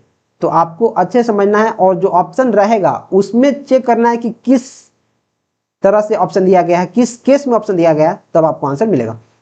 Front greater than rear, जो फ्रंट होगा ग्रेटर देन रियर होगा। अब देखो जैसे फ्रंट हमारा ए रहता है, सबसे पहले वाला इधर फ्रंट रहता है और इधर रियर आता है। जैसे मान लो अगर यहाँ लास्ट एलिमेंट है तो रियर ए हो जाएगा, अगर इसमें कोई एलिमेंट नहीं है लास्ट ए है तो रियर ए हो जाएगा। तो अगर फ्रंट है ग्रेटर देन है रियर से, जो फ्रंट है इसका वैल्यू मानो 0 है, रियर का 3 है, फ्रंट इधर आ जाएगा रियर इधर आ जाएगा, तो ऐसा तो कंडीशन एग्जिस्ट नहीं करेगा, तो मानेंगे कि हमारा क्यू क्या है, इम्प्टी है। जो फ्रंट है वो लेस देन 0 होगा, जैसे फ्रंट का हमारा जो इंडेक्स है 0 है, 0 और फ्रंट यहाँ है -1 है, तो 0 से कम हो जाएगा, मतलब इम्प्टी है। और फ्रंट का वैल्यू अगर नल है तो भी हमारा क्यू इम्प्टी है। तो मुझे लग रहा है इसमें आपको थोड़ा सा कंफ्यूजन हुआ होगा, तो आप क्या करें, वीडियो के एक बार पीछे करें और अपने से ये जो क्यू इज इम्प्टी इफ लिखा हुआ है जो कंडीशन, एक क्यू बनाएं और उसको अपने से एक बार ड्राई रन कीजिए, right.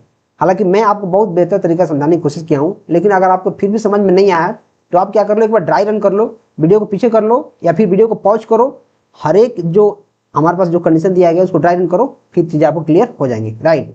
Next, what will be the sequence of the numbers of numbers if the following operations are performed on the queue. तो देखो मैं क्या करता हूँ, पहले एक बनाता हूँ बहुत भयंकर क्यू, और बहुत भयंकर क्यू बनाने के बाद पुश 9, पुश मतलब क्या होता है, इसमें एंट्री करना, तो हमने 9 को पुश कर दिया, पॉप पुश कर दिया तो पॉप कर देंगे, तो अब 9 बाहर आ जाएगा, मतलब खत्म। फिर पुश 5, तो फिर 5 को यही पुश कर देंगे, लेकिन यहाँ मान लो कि फर्स्ट यही है, तो 5 को यहाँ पुश कर देता हूँ। फिर पुश 7, फिर 7, फिर पॉप। अब जैसे मैं पॉप करूंगा तो देखो स्टैक में क्या होता था कि जो लास्ट में गया है उसको बाहर निकाल देते हैं, लेकिन एक क्यू है जो पहले गया है उसको पहले निकालेंगे। ये हमारा फीफो पे काम करता है, फर्स्ट इन फर्स्ट आउट। तो पहले हमारा 9 गया था, इसको हमने बाहर निकाल लिया, फिर हमने 5 को डाला है, 5 को डाला है, फिर हमने 7 को डाला है, 7 को डाला है। अब मुझे निकालने की बारी है पॉप, तो जो पहले डाले उसको निकालेंगे, तो 5 को हम बाहर निकाल देंगे, ठीक है, पॉप हो गया। फिर पॉप करना है तो फिर हम 7 को बाहर निकाल देंगे, 7 आ गया। फिर पुश करना है तो पुश कर दिए 8 को, फिर पॉप करना है तो पॉप कर दिए 8 को। देखो सारे के सारे एलिमेंट, जैसे 9 को हमने रिमूव किया तो खाली हो गया, तो हम 5 को यहाँ रख सकते हैं, लेकिन मैं आपको बताने के लिए बोल रहा हूँ कि आप यहाँ रख रहे हैं, कि उसके बाद रख रहे हैं, राइट। नहीं तो आप इसको भगा के यहीं पे खाली हो जाएगा जगह, तो वहां रख सकते हैं। 9 5 7 8, 9 5 7 8, ये क्या ए नंबर हो जाएगा? नहीं, 9 5 7 8 नहीं, 9 5 7 8 नहीं, 9 5 7 8 डी नंबर हमारा आंसर देखने को मिल जाएगा। तो अभी मैं जल ग्रहण कर लेता हूँ, फिर अपन वीडियो में आगे बढ़ते हैं, right.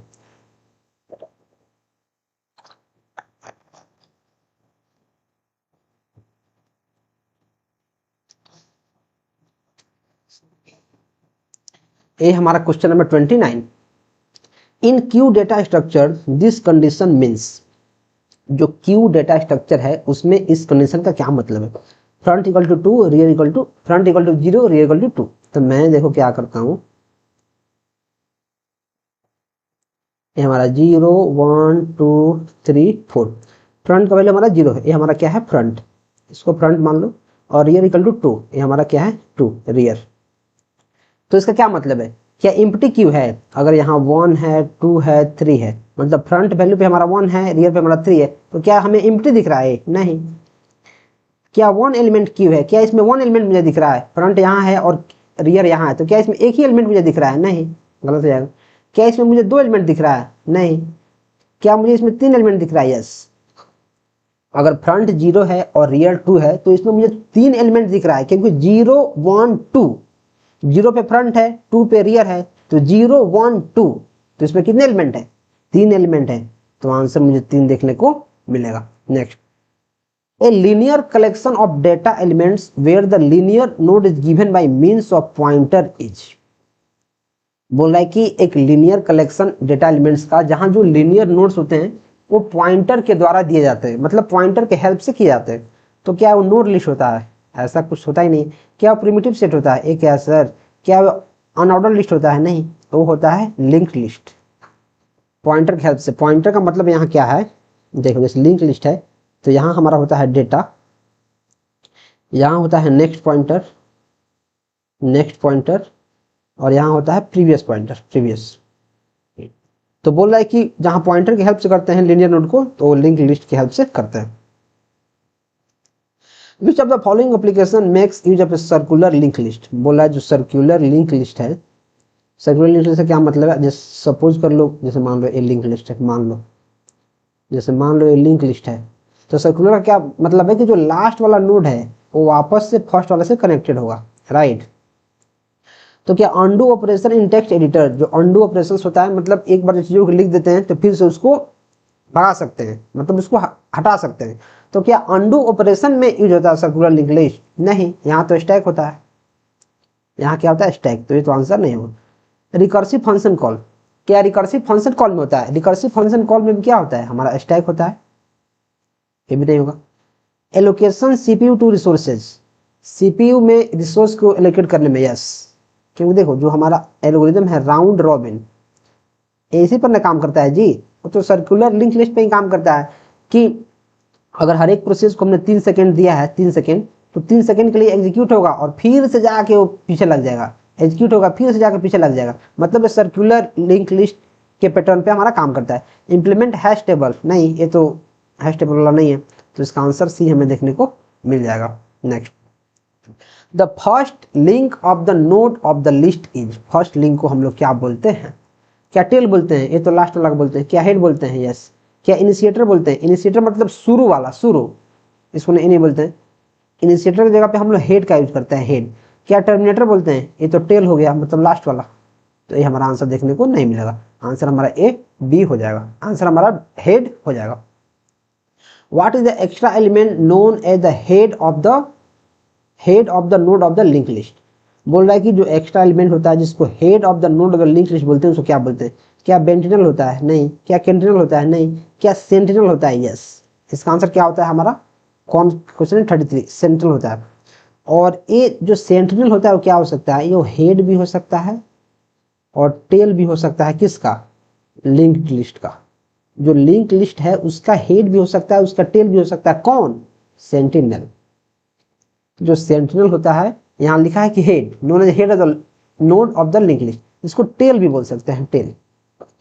Next, which is not the type of link list? कौन टाइप नहीं है? सिंगली लिंक लिस्ट एग्जिस्ट करता है, यस। डबली करता है, यस। सर्कुलर करता है, अभी मैंने पढ़ा, यस।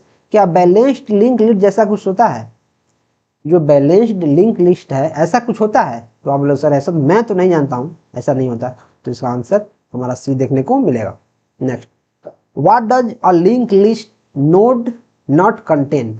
जो लिंक लिस्ट होता है उसके जो नोड होते हैं, नोड, उसका जो नोड होता है क्या कंटेन नहीं करता है?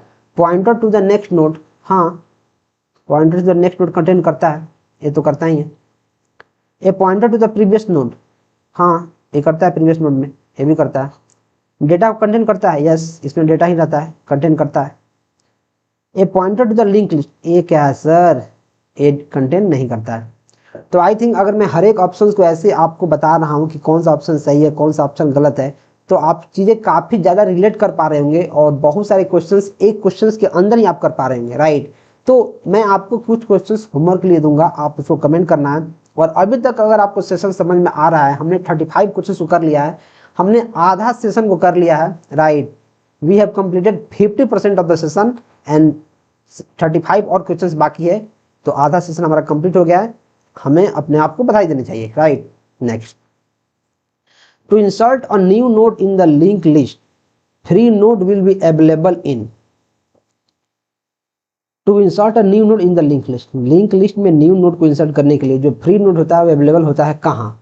अवेलेबल लिस्ट में, अवेल लिस्ट में, फ्री नोड लिस्ट में, मेमोरी स्पेस लिस्ट में, ऐसा तो कुछ नहीं होता। More than one of the above. Free node list, देखो ऐसा हो सकता है, फ्री नोड लिस्ट उसको बोल सकते हैं, अवेलेबल लिस्ट भी उसको बोल सकते हैं और अवेल लिस्ट भी उसको बोल सकते हैं। लेकिन अगर तुम तीनों में मेरे से पूछोगे कि कौन सा बेस्ट और टेक्स्ट बुक रिलेटेड आंसर है जो टेक्स्ट बुक में लिखा रहता है, तो मैं बोलूँगा यार वो अवेल लिस्ट है। अवेल लिस्ट ऐसा होता है। अवेलेबल लिस्ट भी बहुत जगह उसको बोला जाता है, उसको फ्री नोड लिस्ट भी बोला जाता है। लेकिन अगर एक आंसर मुझे सेलेक्ट करना हो तो मैं अवेल लिस्ट करूंगा। अगर more than one of the करना हो तो मोर देन वन भी इसका हम लोग कर सकते हैं। लेकिन जो मोस्ट अप्रोप्रिएट है आपको अवेल लिस्ट पे ही जाना है, अवेल लिस्ट इसका आंसर हो जाएगा। अगर तुम क्या बोलते हैं एआई से पूछोगे तो तीनों को बता देगा, बोलेगा कि तीनों सही है, राइट। लेकिन मोस्ट अप्रोप्रिएट हमारा अवेल लिस्ट है और इसी को बोर्ड ने आंसर माना है, तो अवेल लिस्ट हमारा आंसर हो जाएगा। The list which has its own pointer is called, ऐसा लिस्ट जिसका खुद का पॉइंटर है उसको क्या बोलते हैं? जैसे नाम नहीं है, क्या इसको सेल पॉइंटर बोल देंगे? नहीं। फ्री पुल बोल देंगे? नहीं। ओन पॉइंट बोल देंगे? नहीं। इसको बोलते हैं पॉइंटर लिस्ट। जिसका खुद का पॉइंटर है उसको पॉइंटर लिस्ट बोलेंगे, simple. Which of the following condition checks available free space in the avail list? देखो अवेल लिस्ट आ गया, मतलब जो अवेलेबल लिस्ट है उसमें फ्री स्पेस को चेक करने के लिए क्या करते हैं? क्या avail equal to max stack कर देंगे? नहीं। क्या अवेल इक्वल टू टॉप कर देंगे? नहीं। क्या ऑल ऑफ दिस कर देंगे? दो अगर गलत है तो ऑल ऑफ दिस हो जाएगा? नहीं। नल इक्वल टू अवेल, देखो अगर मैं बोलता हूं, ध्यान समझो, जैसे मैं लिखता हूं, जैसे हेड पॉइंटर, हेड का next is equal to null, ध्यान समझो, मैं ऐसे लिख रहा हूं और मैं ऐसे लिख रहा हूं, null is equal to head का नेक्स्ट। स्टेटमेंट सही कौन सा है? तो आप लोग सर ये तो मुझे काफी प्रॉपर लग रहा है कि हेड का नेक्स्ट नल है, हेड का नेक्स्ट नल है, मतलब एक ही सिर्फ हेड ही बचा है। Null is equal to head का नेक्स्ट, ये तो मुझे इनएप्रोप्रिएट लग रहा है, ये तो गलत है। तो देखो नल इक्वल टू जो अवेल है वो गलत हो जाएगा। Avail is equal to null, कि जो अवेलेबल है वो नल के बराबर है, इस आंसर के साथ में जाऊंगा। हालांकि तुम अगर पूछोगे तो आंसर ए भी सही बता देगा चैट जीपीटी, और बहुत सारे लोग इसको भी आंसर बोल देंगे ये भी सही है, लेकिन ए सही नहीं है। अगर avail equal to null दिया है तो हम लोग ए की तरफ जाएंगे। Next, a tree where every node has either 0 और 2 चिल्ड्रेन इज कॉल्ड। अब यहां से हमारा ट्री का सीरीज स्टार्ट हो चुका है। बोल रहा है कि ऐसा ट्री जहां प्रत्येक नोड में या तो 0 चाइल्ड हो या फिर 2 चाइल्ड हो। अगर मैं ऐसा लिखूं, या तो देखो हर एक नोड में इसका 2 चाइल्ड है, ठीक है, इसका भी 2 चाइल्ड है, ठीक है, इसका 0 चाइल्ड है, इसका एक भी चाइल्ड नहीं है, या तो 0 चाइल्ड होना चाहिए या फिर 2 चाइल्ड होना चाहिए, तो उसको क्या बोलेंगे, उसको बोलते हैं फुल बाइनरी ट्री। ऐसा बाइनरी ट्री जिसके या तो 0 चिल्ड्रेन हो या फिर 2 चिल्ड्रेन हो, मतलब एक चिल्ड्रेन उसका नहीं हो सकता, या तो 0 होगा या फिर 2 होगा, उसको क्या बोलेंगे, उसको बोलेंगे बाइनरी, उसको बोलेंगे फुल बाइनरी ट्री। तो कंप्लीट क्या होता है सर, कंप्लीट होता है कि सारे लेवल फील्ड होंगे, सारे लेवल फील्ड होंगे, सारे लेवल फील्ड हो सकते हैं एक्सेप्ट द लास्ट वन, सारे लेवल फील्ड होंगे एक्सेप्ट लास्ट वन। देखो ये लेवल फील्ड हुआ है, मतलब यहाँ 1 होना चाहिए, यहाँ 2 होना चाहिए, यहाँ 4 होना चाहिए, लेकिन जो लास्ट लेवल है ए अगर फील्ड नहीं भी है तो भी चलेगा, उसको बोलते हैं कंप्लीट बाइनरी ट्री।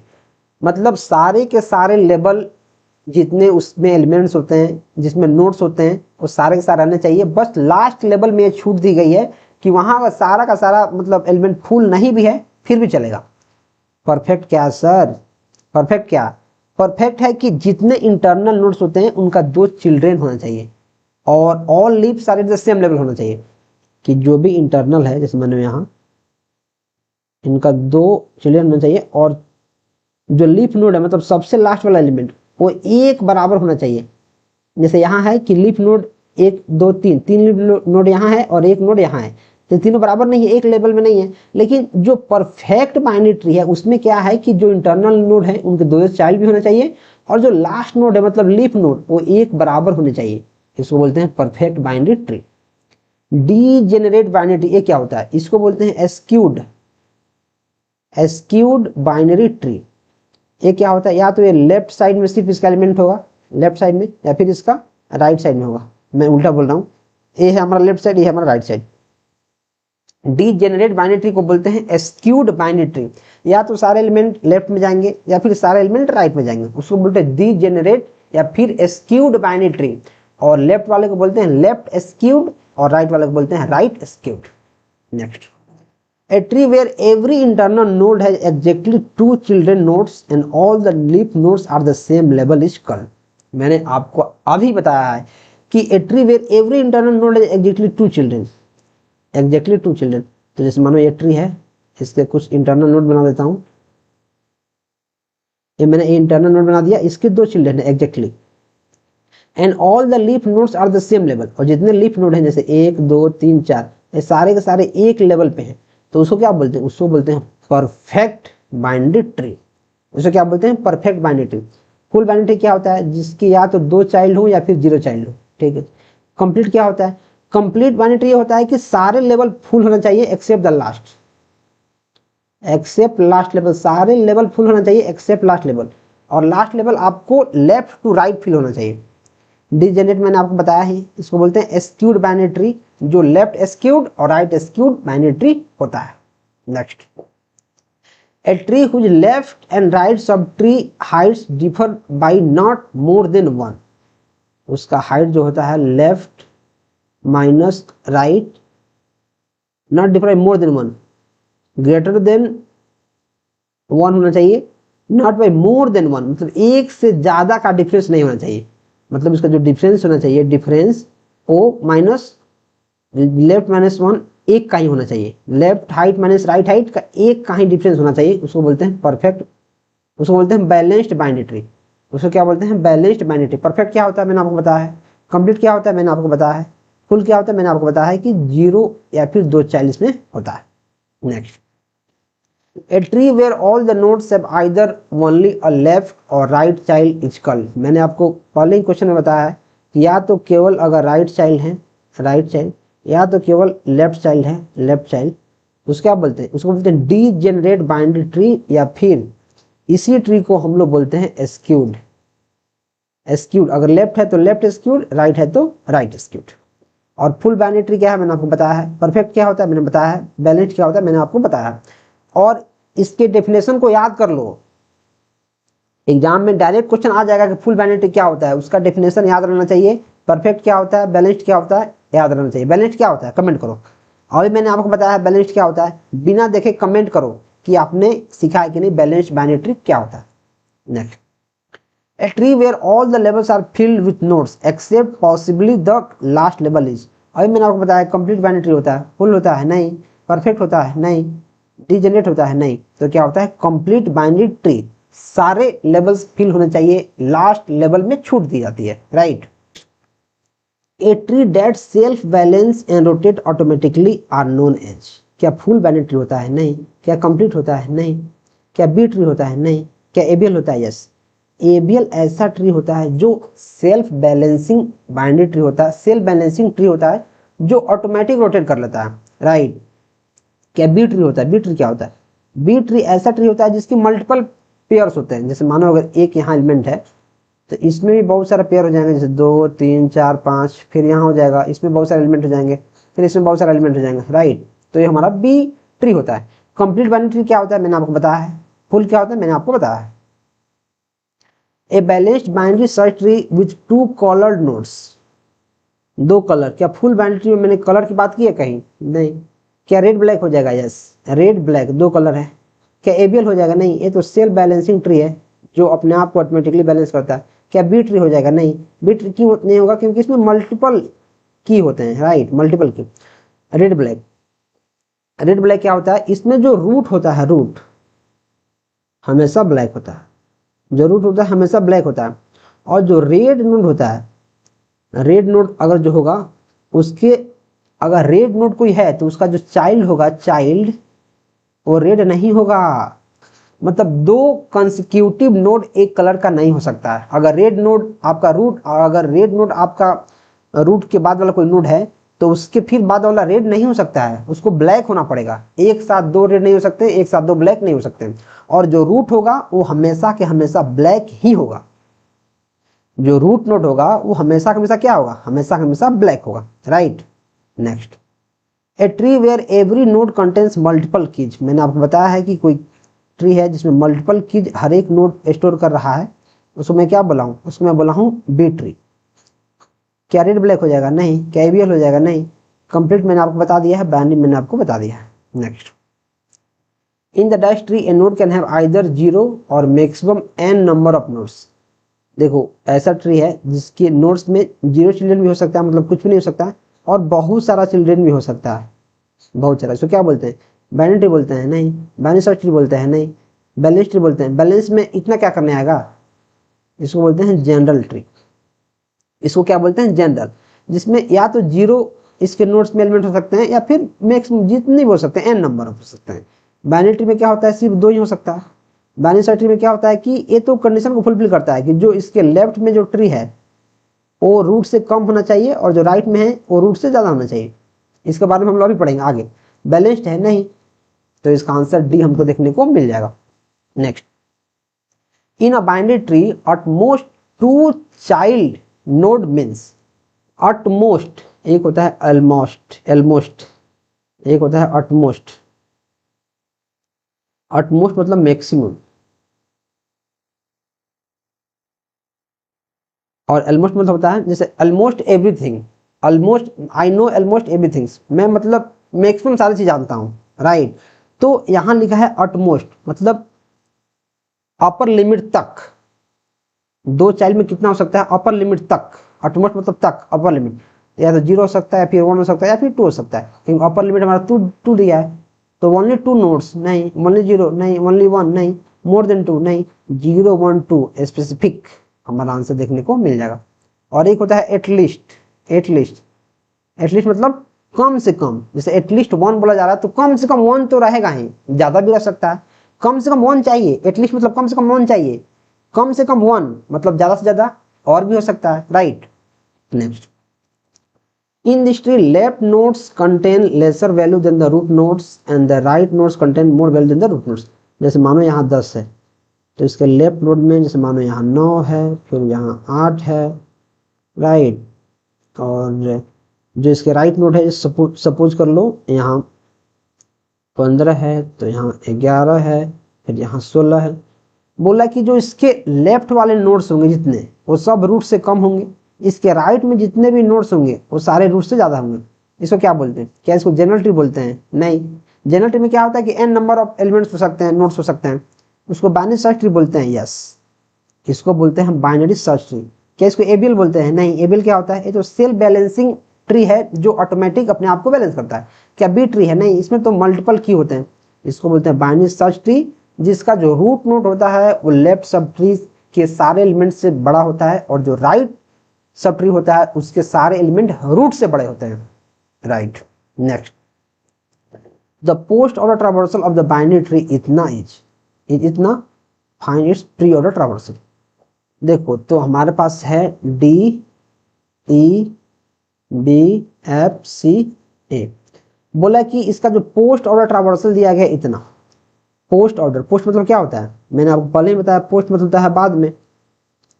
बाद में मतलब जो रूट है वो सबसे बाद में होगा। तो इसका जो रूट है क्या हो जाएगा? ए हमें देखने को मिल जाएगा। इसका रूट हमें ए हो जाएगा, और रूट जो ए हो गया तो इसके जो बगल में जो एलिमेंट होता है उसके बाद उसको हम लोग रूट बनाते हैं, तो ये हमारा रूट बन जाएगा।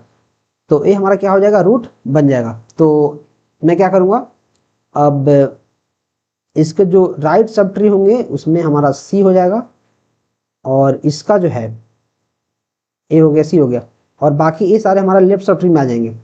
तो इधर आ जाएगा हमारा बी, ये हमारा लेफ्ट सब ट्री में आ जाएंगे। तो इधर आ जाएगा बी, इधर आ जाएगा डी, इधर आ जाएगा ई, और इधर आ जाएगा एफ। ये इसका प्री ऑर्डर हो जाएगा। प्री मतलब क्या होता है? पहले। मतलब इसमें जो रूट होगा वो पहले आ जाएगा, इसका जो रूट होगा वो क्या आ जाएगा? पहले आ जाएगा। तो अब हमारा ट्री बन गया। तो प्री ऑर्डर में इसको अगर निकालूंगा तो प्री मतलब क्या होता है? पहले, मतलब रूट पहले होगा।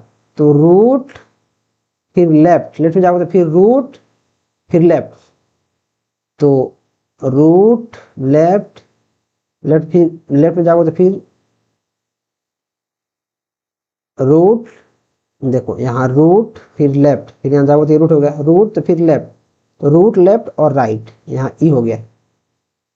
अब ये सारा रूट हो गया, लेफ्ट हो गया। राइट में जाओगे तो फिर यहाँ रूट, रूट फिर यहाँ लेफ्ट, लेफ्ट और राइट में कुछ नहीं है तो कुछ नहीं। तो A B D E C F, ये हमारा आंसर देखने को मिल जाएगा। मुझे लग रहा है ये चीज आपको समझ में नहीं आई है। देखो, हमारे पास बोला है कि post order traversal binary tree का दिया गया है, हमें इसका प्री ऑर्डर निकालना है। पोस्ट मतलब क्या होता है? बाद में। पोस्ट ऑर्डर मतलब होता है बाद में, मतलब जो हमारा एलिमेंट है उसका जो रूट है वो सबसे बाद में होगा, राइट।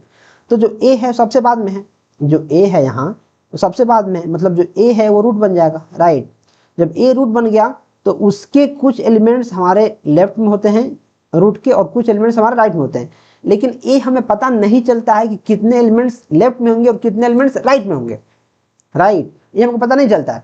तो ये हमें हिट एंड ट्रायल करके पता करना पड़ता है, क्योंकि सिर्फ एक ट्रावर्सल दिया है पोस्ट ऑर्डर, उसकी हेल्प से हमें प्री ऑर्डर निकालना मुश्किल है। अगर पोस्ट ऑर्डर दिया है उसके साथ ही साथ एक और ट्रावर्सल दिया है, जैसे इन ऑर्डर, पोस्ट ऑर्डर और इन ऑर्डर दोनों दे दिया है, तब प्री ऑर्डर हम लोग निकाल सकते हैं काफी बेहतर तरीका से। लेकिन सिर्फ अगर एक ट्रावर्सल दिया है तो एक ट्रावर्सल से हम लोग चीजें नहीं निकाल सकते हैं, इसमें हमको हिट एंड ट्रायल मारना पड़ता है। तो कि मैंने क्या किया है, जो लास्ट एलिमेंट है उसको हमने रूट मान लिया है, रूट। और जो सेकेंड लास्ट एलिमेंट होता है उसको भी हम लोग रूट मानते हैं, लेकिन राइट सब ट्री का। और इसमें से कुछ एलिमेंट को हम लोग पहले रख देते हैं और बाकी जो एलिमेंट रहता है उसको बाद में रख देते हैं। ऐसा हम लोग हिट एंड ट्रायल करते हैं तो आंसर आता है। तो आई थिंक कोई आंसर मिल रहा है कि नहीं? ए बी डी नहीं है, ए बी डी नहीं है, A B D E C F. देखो इसका answer A B D E C F. हाँ, A B D E C F हमारा आंसर मिल गया। नेक्स्ट, प्री ऑर्डर ऑफ इतना, प्री ऑर्डर इज इतना, प्री ऑर्डर दिया गया है, इन ऑर्डर दिया गया है। अब इसे निकालना है which node is root of right सब ट्री। देखो यहाँ प्री ऑर्डर दिया है और इन ऑर्डर दिया है, तो यहाँ हम लोग पोस्ट ऑर्डर निकाल सकते हैं, राइट, पोस्ट ऑर्डर। लेकिन यहाँ हमें पोस्ट ऑर्डर नहीं बोला है, बोला है कि कौन सा रूट है जो राइट सब ट्री का, कौन सा नोड है जो राइट सब ट्री का रूट होगा। तो मैं देखो यहाँ लिखता हूँ पहले समझाने के लिए, A B D E C F, और इन ऑर्डर दिया है डी बी ई AFC। तो देखो जिसका जो ट्री बनाने के लिए हम क्या करते हैं, ट्री मतलब क्या होता है, पहले, ट्री मतलब पहले, मतलब जो A है, A हमारा रूट नोड है, तो A को हम लोग ऐसे लिखते हैं। और जो इन ऑर्डर है उसके हेल्प से हमें पता चलता है कि जो A है इसके लेफ्ट में कितने एलिमेंट्स होंगे और जो A है इसके राइट में कितने एलिमेंट होंगे।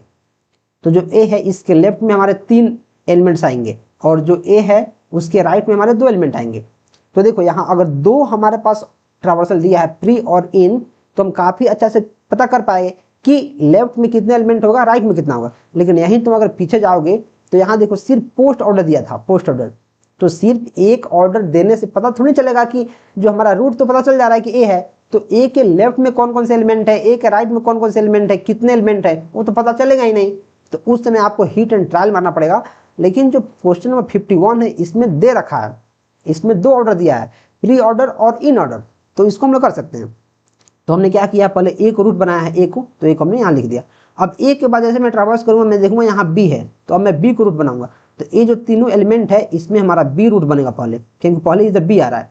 और बी के लेफ्ट में, अब देखो बी के लेफ्ट में हमारे यहाँ डी है, तो बी के लेफ्ट में मैं क्या करूंगा, यहाँ डी रख दूंगा। और बी के राइट में हमारा ई है, तो मैं यहाँ ई रख दूंगा।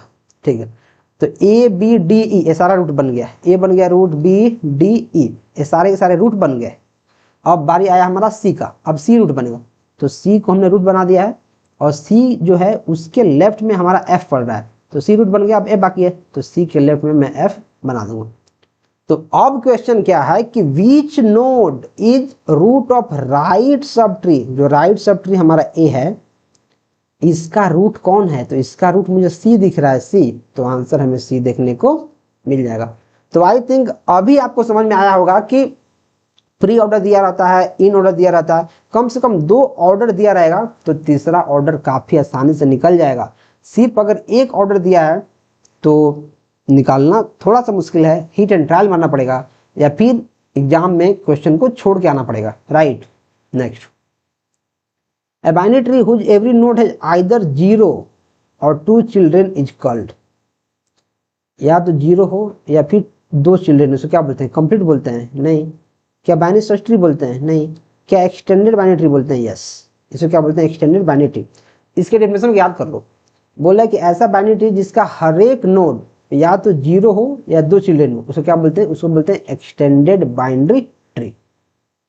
Next, the number of nodes in a complete binary tree of level 5 is. तो इसका डायरेक्ट मैं फॉर्मूला आपको बता दूंगा, 2 to the power l plus 1 minus 1। 2 to the power इसका नोड कितना है, लेवल कितना है, 5, तो 5 plus 1 minus 1। 2 to the power 5 1 6 minus 1। 2 to the power 6 कितना हो जाएगा, 2 दूना 4 दूना 8 दूना 16 दूना 32 दूना 64 हो जाएगा 64, और माइनस 1 इज इक्वल टू क्या, 63। तो इसको डायरेक्ट याद कर लो, इसका आंसर 63 हो जाएगा। Which algorithm is used for 8 queens problem. 8 queens क्या होता है, ऐसा वाला स्ट्रक्चर होता है और इसमें हम लोग क्वीन को प्लेस करते हैं कि एक सब्सिक्वेंट जगह पे 2 क्वीन नहीं हो सकती है। तो इसमें कौन सा एल्गोरिथम का यूज करते हैं, क्या डायनेमिक प्रोग्रामिंग करते हैं, नहीं। क्या ब्रांच एंड बाउंड करते हैं, नहीं। क्या बैक ट्रैकिंग करते हैं, यस। देखो इस टाइप्स के जितने भी प्रॉब्लम्स होता है उसमें हम लोग रिकर्सन और बैक ट्रैकिंग का यूज करते हैं। और खासकर जब हमारे पास ग्राफ आता है, ट्री आता है, तो इसमें तो रिकर्सन का बहुत बड़ा यूज होता है, क्योंकि एक ही चीज को लेफ्ट में जाना है, लेफ्ट राइट में जाना है, लेफ्ट में जाना है, राइट में जाना है, तो उस समय बैक ट्रैकिंग और रिकर्सन का काफी बेहतर तरीका से यूज हो रहा होता है। तो ये हमारा क्वेश्चन नंबर क्या है, कौन है, 53। इसमें हम क्या करते हैं, किसी प्लेस पर क्वीन को पुश करते हैं, राइट, और चेक करते हैं कि जो पहले से हम क्वीन रखे हैं उसी जगह पे हमारा नया क्वीन तो नहीं आ गया है। और इसको करने के बाद अगर हमारा सेफ है, मतलब उस पहले हम यहाँ क्वीन रखे हैं और अभी हम मेरा क्वीन यहाँ आ रहा है, मतलब सेफ है। अगर सेफ है तो हम लोग इसको नेक्स्ट मूव इसको कराएंगे, रिकर्सिवली कराएंगे, रिकर्सिवली। अगर सेफ नहीं है, जैसे मानो यहाँ है और यहीं पे हमारा एक और क्वीन आ रही है, इसको हम बैक ट्रैक करेंगे, मतलब वापस जाएंगे कि ऐसा कुछ नहीं करना है। तो आंसर हमारा सी देखने को मिलेगा। In a binary tree, what is the term used to describe a node with, क्या लिखा है, node with no parent, यहाँ node with no लिखा है, node with no parent। बोला कौन सा बाइनरी ट्री है जिसमें किसी नोड का कोई भी पेरेंट नहीं है, किसी नोड का कोई भी पेरेंट नहीं है। एक मिनट में पहले लैपटॉप को ऑन कर लेता हूँ चार्जर। हाँ, कोई भी उसका पेरेंट नहीं है, तो क्या उसको रूट बोलेंगे? यस। क्या उसको लीफ बोलते हैं? नहीं। क्या चाइल्ड बोलते हैं? नहीं। क्या सिबलिंग बोलते हैं? नहीं। देखो, और मैं ट्री समझाता हूँ। जैसे यहाँ है, जैसे मान लो एक ट्री है, तो ये हमारा क्या बोलते हैं? इसको बोलते हैं रूट नोड। और ये हमारा क्या है? एक चाइल्ड है। ये दोनों चाइल्ड नोड है। और देखो, ये हमारा मान लो कि जैसे मान लो ये तुम्हारा दादा है और ये तुम्हारे पापा हैं, ये तुम्हारा अंकल है, तो इनके जो बच्चा होगा और इनका जो बच्चा होगा, ये आपस में सब क्या होंगे? ये सब सिबलिंग होंगे, सब भाई बहन होंगे, सिबलिंग। तो इसको बोलते हैं सिबलिंग। और जो लास्ट वाला रहता है, जो लास्ट वाला, इसको लीफ बोलते हैं। इंडिविजुअल को क्या बोलते हैं? लीफ। इंडिविजुअल को लीफ भी बोलते हैं। तो लीफ हो गया, चाइल्ड हो गया, सिबलिंग हो गया। तो इसका लेकिन एग्जैक्ट आंसर, जिसका कोई भी पेरेंट नहीं है, ये जो है इसका कोई पेरेंट है, इसके ऊपर तुम्हें कोई पेरेंट दिख रहा है? नहीं है, तो हमारा रूट हो जाएगा। तो आंसर हमारा रूट देखने को मिलेगा। What type of tree used in data basis for indexing? क्या एबीएल होता है? नहीं। रेड ब्लैक होता है? नहीं। बाइनरी होता है? नहीं। ये होता है बी ट्री। इंडेक्सिंग के लिए बी ट्री का यूज करते हैं। क्यों? क्योंकि यार इसमें क्या होता है कि मल्टीपल कीज होता है, तो मल्टीपल कीज के चलते इसको हम लोग इंडेक्स कर सकते हैं, right. What is the number of edges present in the complete graph having n vertices? तो इसका डायरेक्ट फॉर्मूला मैं आपको बहुत दिन से बताया हूँ अलग अलग वीडियो में, n इंटू n-1/2। डायरेक्ट आपको फॉर्मूला इसको देखने का मिल जाएगा। Question number 56। A graph is a tree if and only if graph is, जो ग्राफ है, जैसे सपोज कर लो एक ग्राफ है, ए ट्री है। ए ट्री कब है? क्या डायरेक्टेड ग्राफ है? तो नहीं। Contains no cycle, yes. देखो, जो ग्राफ होता है उसमें साइकिल रहता है, लेकिन जो ट्री रहता है, जैसे मानो बाइनरी ट्री है, इसमें तुम्हें कोई साइकिल दिख रहा है? साइकिल का क्या मतलब है कि जैसे यहाँ से यहाँ गए, यहाँ से यहाँ गए, यहाँ से यहाँ गए, तो फिर यहाँ से यहाँ आ सकते हैं।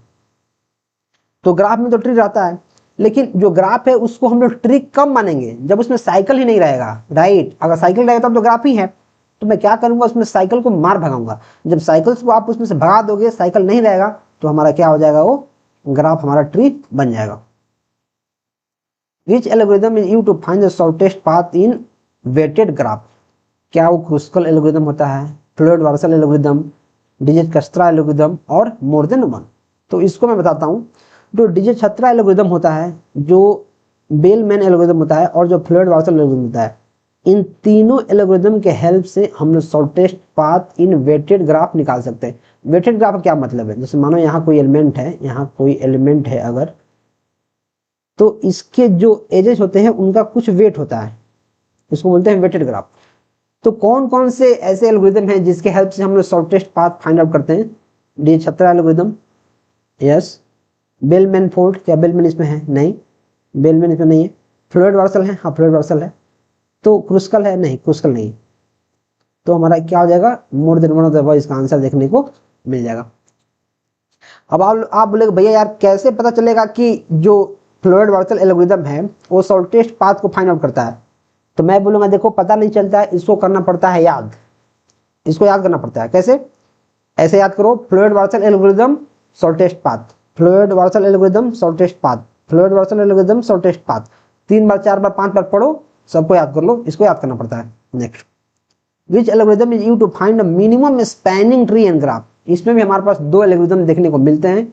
एक होता है क्रुस्कल, क्रुस्कल लिख दिया हूं, क्रुस्कल एल्गोरिदम और प्रिम्स एल्गोरिदम। एक क्या करता है? Minimum spanning tree in a graph find कोशिश करता है। डिजिट-कस्त्रा होता है? नहीं। ये क्या होता है? तो शॉर्टेस्ट पाथ होता है, ये तो नहीं होगा। क्रुस्कल होता है? नहीं। Minimum spanning tree, yes, Kruskal होता है, यस। फ्लोयड वार्सल होता है? नहीं। तो इसका क्रुस्कल हमें देखने को मिल जाएगा। फ्लोयड वार्सल क्या करता है? फ्लोयड वार्सल, अब मैंने आपको बताया है। फ्लोयड वार्सल क्या करता है? आपको कमेंट करना है। अभी मैंने इसके पिछले क्वेश्चन में ही बताया है, आप कमेंट कीजिए कि फ्लोयड वार्सल क्या करता है। Next, what are the appropriate data structure for the following algorithm? BFS मतलब breadth first search, first search मतलब ऐसे करता है ब्रेथ। DFS मतलब डेप्थ फर्स्ट सर्च मतलब ऐसे करता है नीचे तक। BFS जो DFS मतलब नीचे तक करता है, मतलब इसमें स्टैक आता होगा, स्टैक ऐसे। जो DFS है, 20 नंबर उसमें स्टैक आता होगा, तो 2 नंबर में यहाँ Q है, 2 नंबर में यहाँ स्टैक, यहाँ स्टैक, ओके। जो BFS है वो ऐसे कर रहा है लिनियरली, तो इसको क्या बोलते हैं, क्यू, क्यू में करता होगा, तो BFS हमारा क्यू हो जाएगा। तो क्यू यहाँ नहीं है तो ये गलत, क्यू यहाँ है, क्यू यहाँ है, ठीक है। जो प्रिम्स एल्गोरिथम है वो स्पैनिंग ट्री, उसमें क्या करता है, प्रायोरिटी क्यू करता है, ठीक है, लेकिन यहाँ यूनियन फाइंड है तो ये गलत हो जाएगा। क्रुस्कल क्या करता है, यूनियन फाइंड, तो हमारा बी नंबर आंसर देखने को मिल जाएगा। आपको DFS याद है, आपको BFS याद है, राइट। BFS मतलब ब्रेड्थ फर्स्ट सर्च, क्यू की हेल्प से करते हैं। DFS depth first search, depth मतलब ऊपर से लेकर नीचे तक डेप्थ, तो स्टैक में करते हैं। और जो प्रिम्स एल्गोरिथम होता है स्पैनिंग ट्री के लिए, उसको प्रायोरिटी क्यू करते हैं, और जो क्रुस्कल होता है उसमें यूनियन फाइंड का हेल्प लेता है। Next, match the following. जो डिजक्स्ट्रा एल्गोरिथम है वो ग्रीडी एल्गोरिथम है, बेल-मैनफोर्ड है वो डायनेमिक प्रोग्रामिंग का एल्गोरिथम है, और जो प्लेट-वार्सल वो भी डायनेमिक प्रोग्रामिंग का एल्गोरिथम है। इसको याद करो। ये जो ग्राफ है ना, ग्राफ, इसके जो एल्गो है, एल्गो, उनको आपको याद ही करना पड़ेगा, ये समझने से काम नहीं चलता, क्योंकि इसमें इतना ना भयंकर चीज इंप्लीमेंटेशन इसका है कि उसको मतलब समझना मुश्किल है बहुत। तो इसको आपके जो एग्जाम में आएगा यही आएगा कि डिजक्स्ट्रा एल्गोरिथम किस टाइप का एल्गोरिथम है, बेल-मैनफोर्ड एल्गोरिथम किसको फॉलो करता है, किस पे काम करता है, तो डायनेमिक प्रोग्रामिंग पे काम करता है। फ्लोरेट-वार्सल किस पे काम करता है, डायनेमिक प्रोग्रामिंग में काम करता है। तो इसको याद कर लो, 4-5 एल्गोरिथम है, 4-5 चीजें हैं, उनको याद कर लेना है, उनको रट लेना है। Next, match the time complexity of.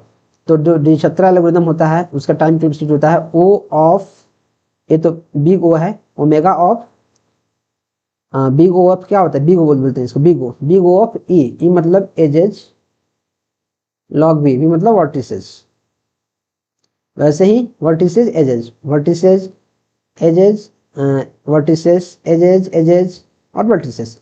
तो डिजक्स्ट्रा एल्गोरिथम होता है उसका टाइम कॉम्प्लेक्सिटी E होता है, बेलमैन का O ऑफ V होता है, फ्लोरेट का O ऑफ V क्यूब होता है, क्रुस्कल का O of E log V होता है या O of E log E होता है, और प्रिम्स का होता है O ऑफ B स्क्वायर। इन पांचों को याद कर लो, पांचों को याद,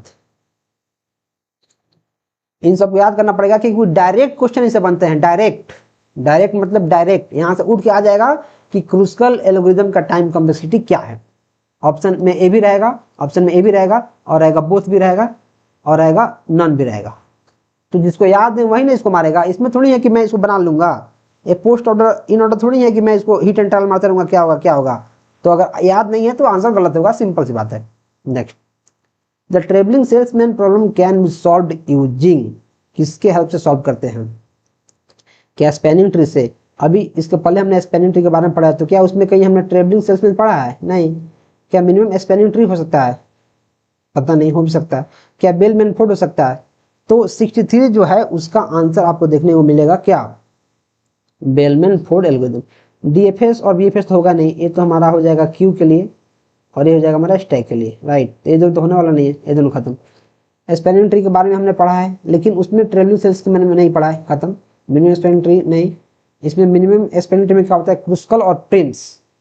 मैं अगर गलत नहीं हूं तो मैं देख लेता हूं, क्रुस्कल और प्रिम्स ये होता है, हाँ, मिनिमम स्पैनिंग ट्री के लिए क्रुस्कल और प्रिम्स।